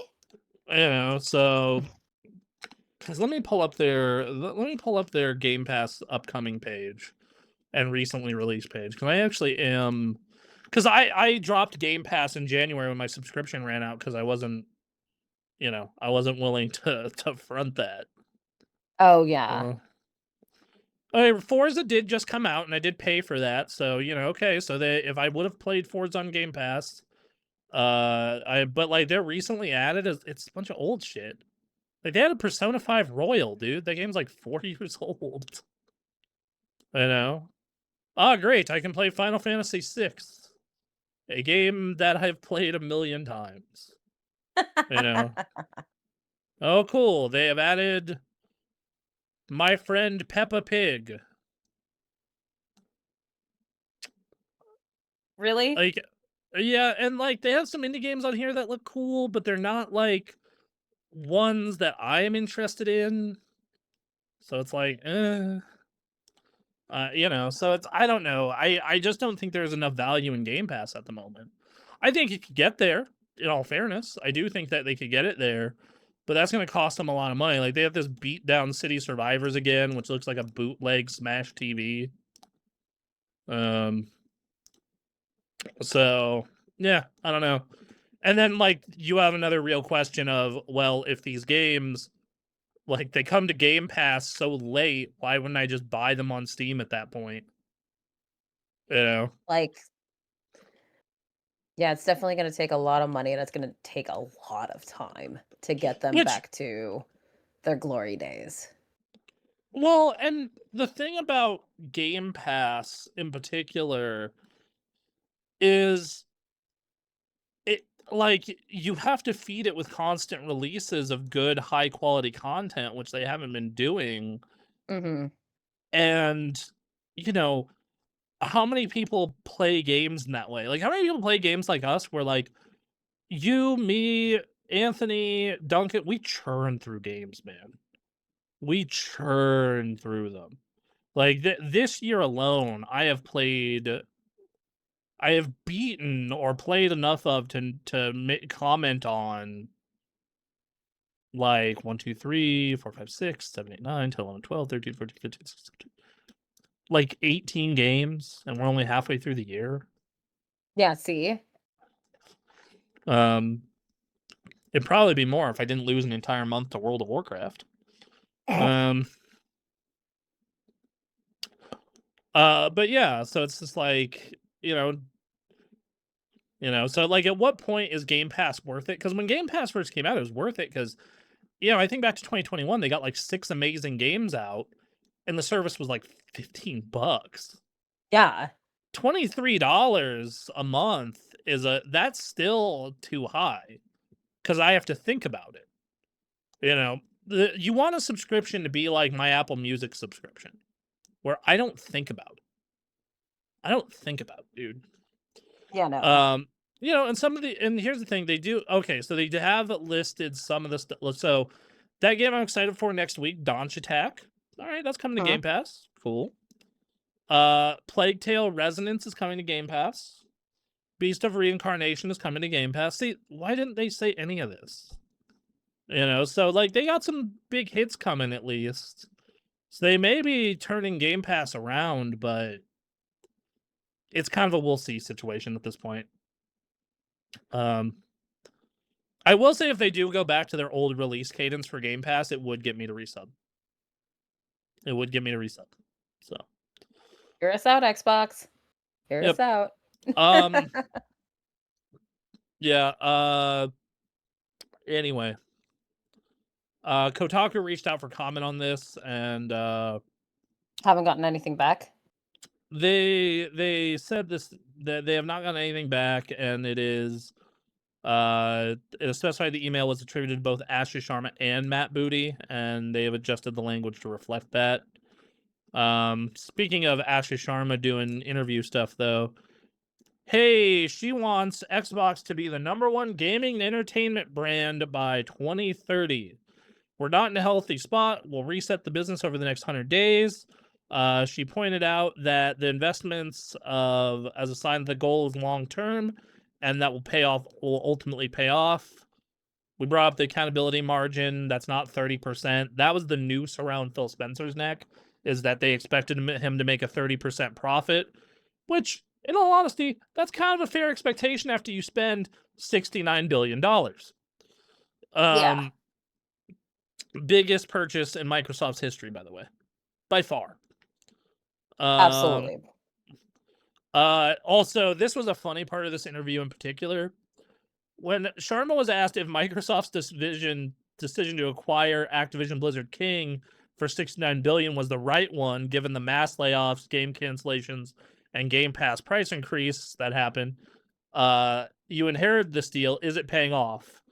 Her response is such a half answer, because it's like, I mean, I don't know anybody in entertainment who wouldn't want Call of Duty, which is now grossing more than the MCU. Who wouldn't want the top 3 apps in the world with Candy Crush? Who wouldn't want World of Warcraft? And who wouldn't want a team that for 20 years has been able to create predictable hits every year? So I love Activision Blizzard King. Look, it was bought at a time before ChatGPT. It was bought at a time when our strategy was prominently one on the core console, and was at a time when we were right in the middle of COVID. So it's hard to think about those decisions, but I think of those incredible assets we intend to continue to invest in. That feels like, well, we got a lot of cool shit out of it, but that was a lot of money. Yeah, so, I think the thing about Microsoft, and this has always been true, but it's been especially true now, is they have all the tools to be wildly successful, but they just keep fucking up in different ways. And I think part of it's because they keep pivoting their strategy every 10 seconds. And then also part of it is because they can't keep their portfolio managed. And then the last part of it is they don't have the stomach to do the hard stuff, which, speaking of hard choices, though, They are reportedly speeding up new Elder Scrolls, Fallout, and Halo games as Microsoft leaves spinning off the business on the table. A new report has claimed Xbox CEO Ashish Sharma is speeding up development on the new Elder Scrolls, Fallout, and Halo games as Microsoft is considering restructuring or spinning off its game branch. Details on the potential shakeup come from The Information via Reuters, which has reported on the latest long line of recent shifts at the company. Microsoft hasn't ruled turning the brand into a wholly owned subsidiary. It said that this could result in Xbox being operated as a joint venture with other partners or even potentially sold. Though now seriously the company is considering seriously the company is considering the potential strategy is unclear. It's reported that Microsoft currently has no imminent restructuring plans. Should such a move happen, it would fundamentally change not only the big three console manufacturers, but the industry as a whole. One theoretically could still allow the 25-year-old gaming branch to operate within the company with just more distance from the greater Microsoft umbrella.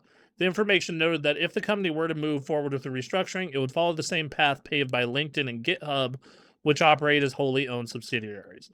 For now, Microsoft's goal is to simply make Xbox a more successful part of its business. Meanwhile, Sharma is said to be pushing development on core franchises like Halo, Elder Scrolls, and Fallout, with the latter two being of particular interest to the Xbox boss. There's no word on exactly how Microsoft intends to allocate resources to speed up the process of delivering new games in each series, or when the new installments would be intended to launch. It's also unclear if that move would result in fast tracking of the long-awaited Elder Scrolls 6 or Fallout 5, specifically, or maybe spin-offs and remasters, such as the Fallout 3 remaster.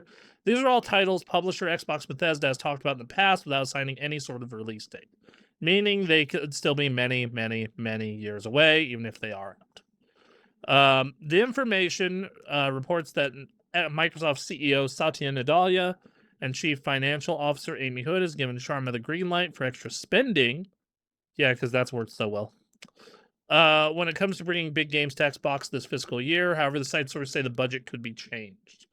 The report comes at a turbulent time for Xbox. Fans of the green gaming brand celebrated its showcase this weekend, delivering many big announcements, which was followed by questions to commitment to exclusive titles, a leaked Gears of War art featuring a PS5 logo.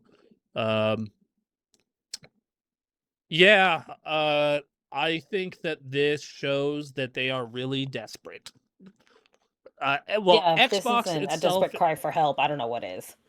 Xbox itself is really desperate because, okay, this is what I think it would happen in this instance.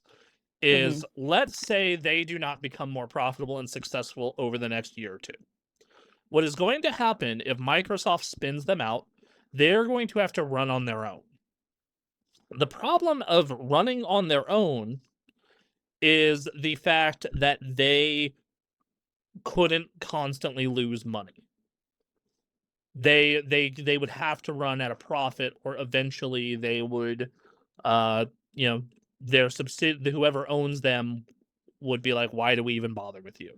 And then you have the potential of selling the brand off, or having the brand be co-operated with joint partners like Asus, or who knows what. I don't know who the fuck would want to get into the console space at this point, but Amazon maybe. Like, it's just not a good look, and this is scary. This could be the end of this business, depending on how they run it over the next couple of years. Just because, Yeah. The advantage of being a solely owned, an owned sub business is the fact that they could, in theory, have more autonomy over the decisions and make better decisions, but that don't necessarily align fully with Microsoft. But then they also have the problem of doing anything they would need to do to put themselves in a successful spot would be very expensive, and they're just in a really bad spot.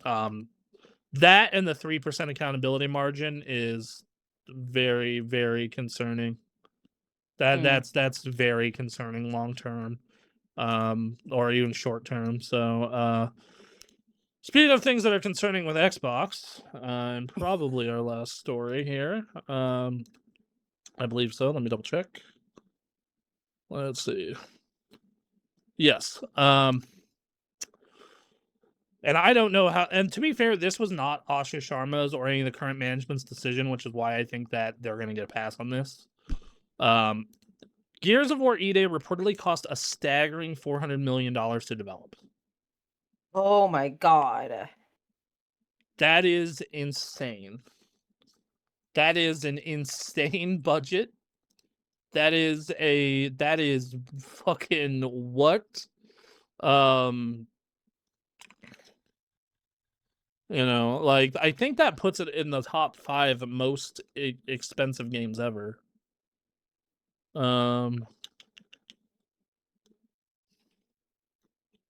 Okay, so I'm not including live service games that like constantly have to be spending, and Ponzi schemes like Star Citizen. So that would make it the 1, 2, 3, 4, 5th. It'd be tied for the 5th most expensive video game ever made. Tied for 5th? Yep, with official figures released. With speculated figures,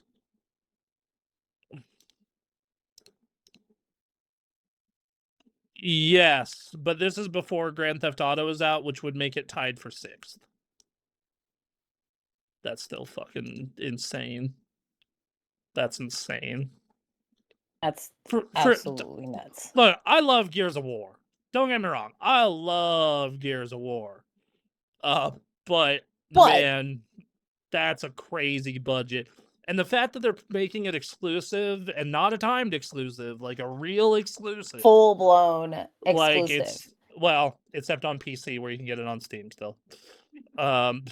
Like the fact that that's even that's crazy because you're saying like, hey, we spent $400 million on this game and we're not willing to sell it to the 95 million people who own PlayStations. Like, come on. It's a real commitment to their platform, sort of, because of the PC thing. It's still weird. But man, that's wild. That's wild. That's fucking crazy. That is more. So to put this in perspective, how much money that is. Spider-Man 2 cost $315 million. Okay, that was already obscenely expensive, and that took 5 months to recoup the cost, just to break even.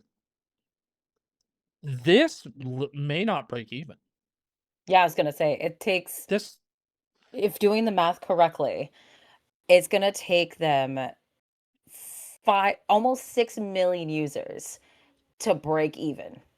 And you have to think, okay, there's 35 million Xboxes. So we're expecting, how many million? You said 6 million? About there, because it's 5,714,000. And that's assuming they're buying the $70 version? That's assuming they're buying the $70.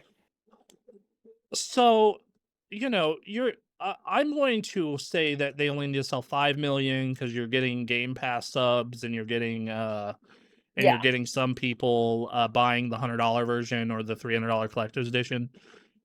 But still, like 5 million, 1/7 of all Xbox owners would have to buy this. Yeah.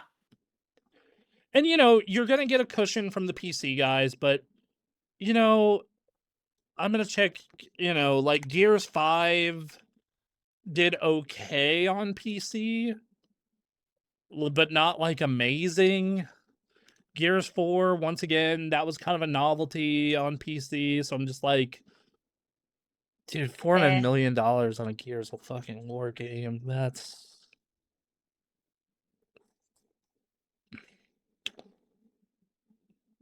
You see why they're in like this weird troubled spot, right? Like I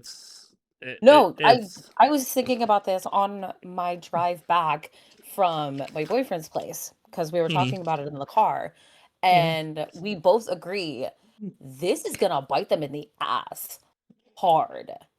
Because it's only gonna be on Steam, it's only gonna be on Xbox, it's not going anywhere else, and they are going to shoot themselves in the foot now.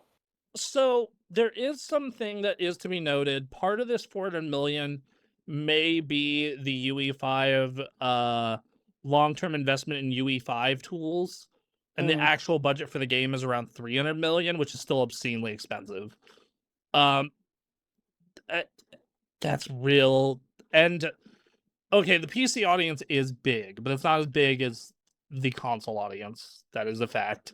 You can see the player numbers of games like GTA or COD, or like what's the most popular game on Steam in a given week? It's probably like Counter-Strike, right? Probably.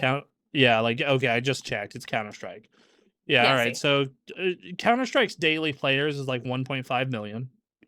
So it's like 1.5, 1.4 million. That's 1/10 of just the PlayStation players playing Fortnite. That's insane.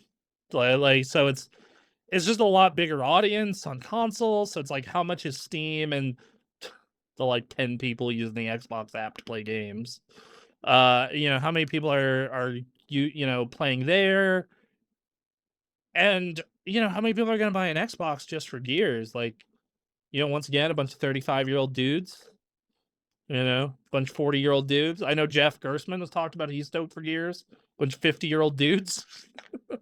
So there's your target demographic right there, my dudes. 35 to 55-year-old dudes who really love the Xbox 360. All right. Hell yeah, actually. dog.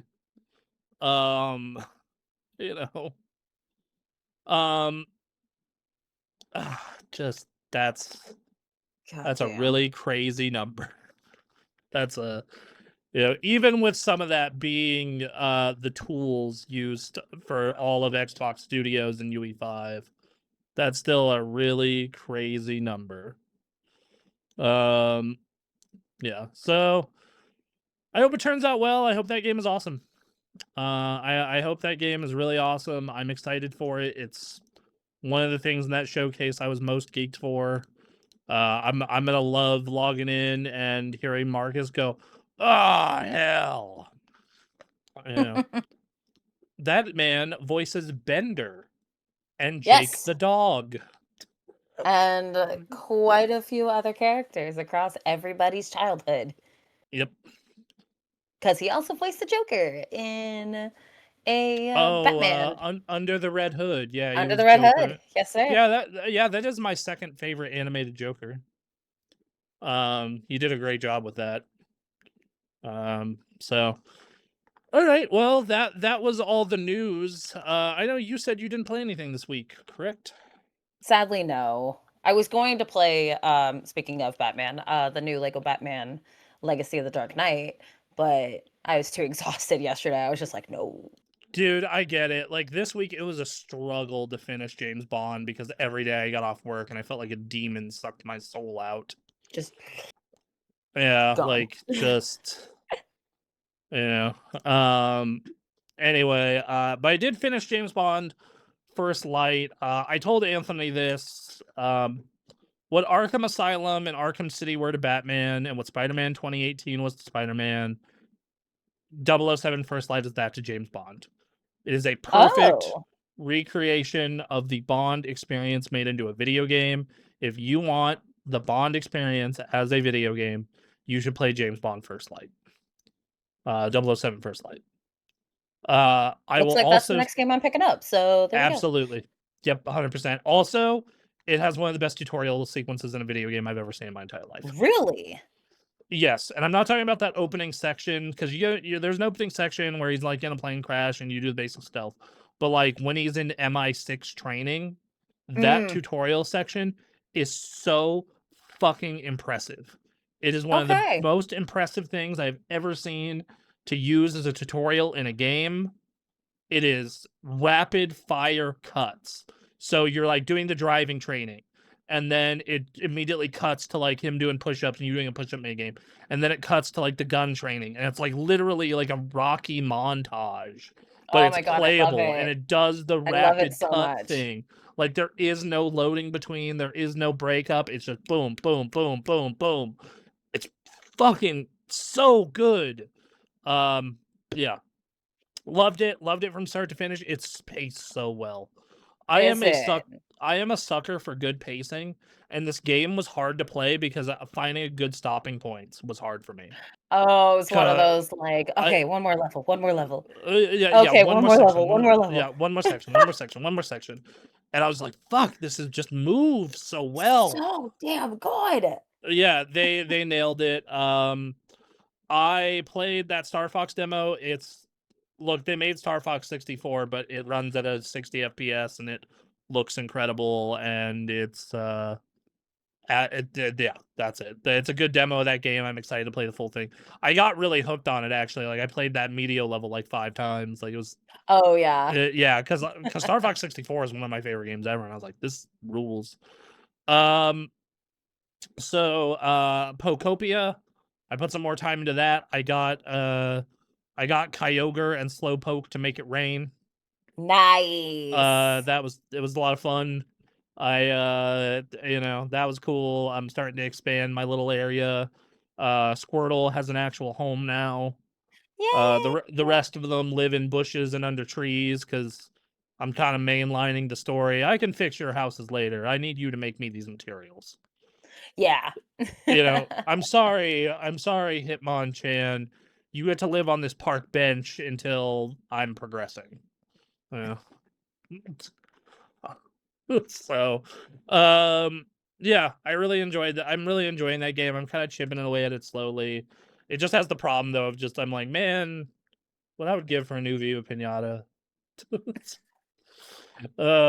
Anyway, I realized that Evo is 3 weeks away, and I started grinding Street Fighter again.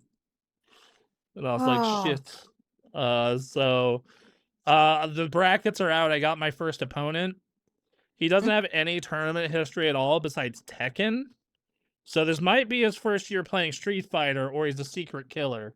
Either way, I'm Oh, gonna give him shit. hell. Do it. And then last but not least, I played the Onimusha demo. How is that, Onimusha?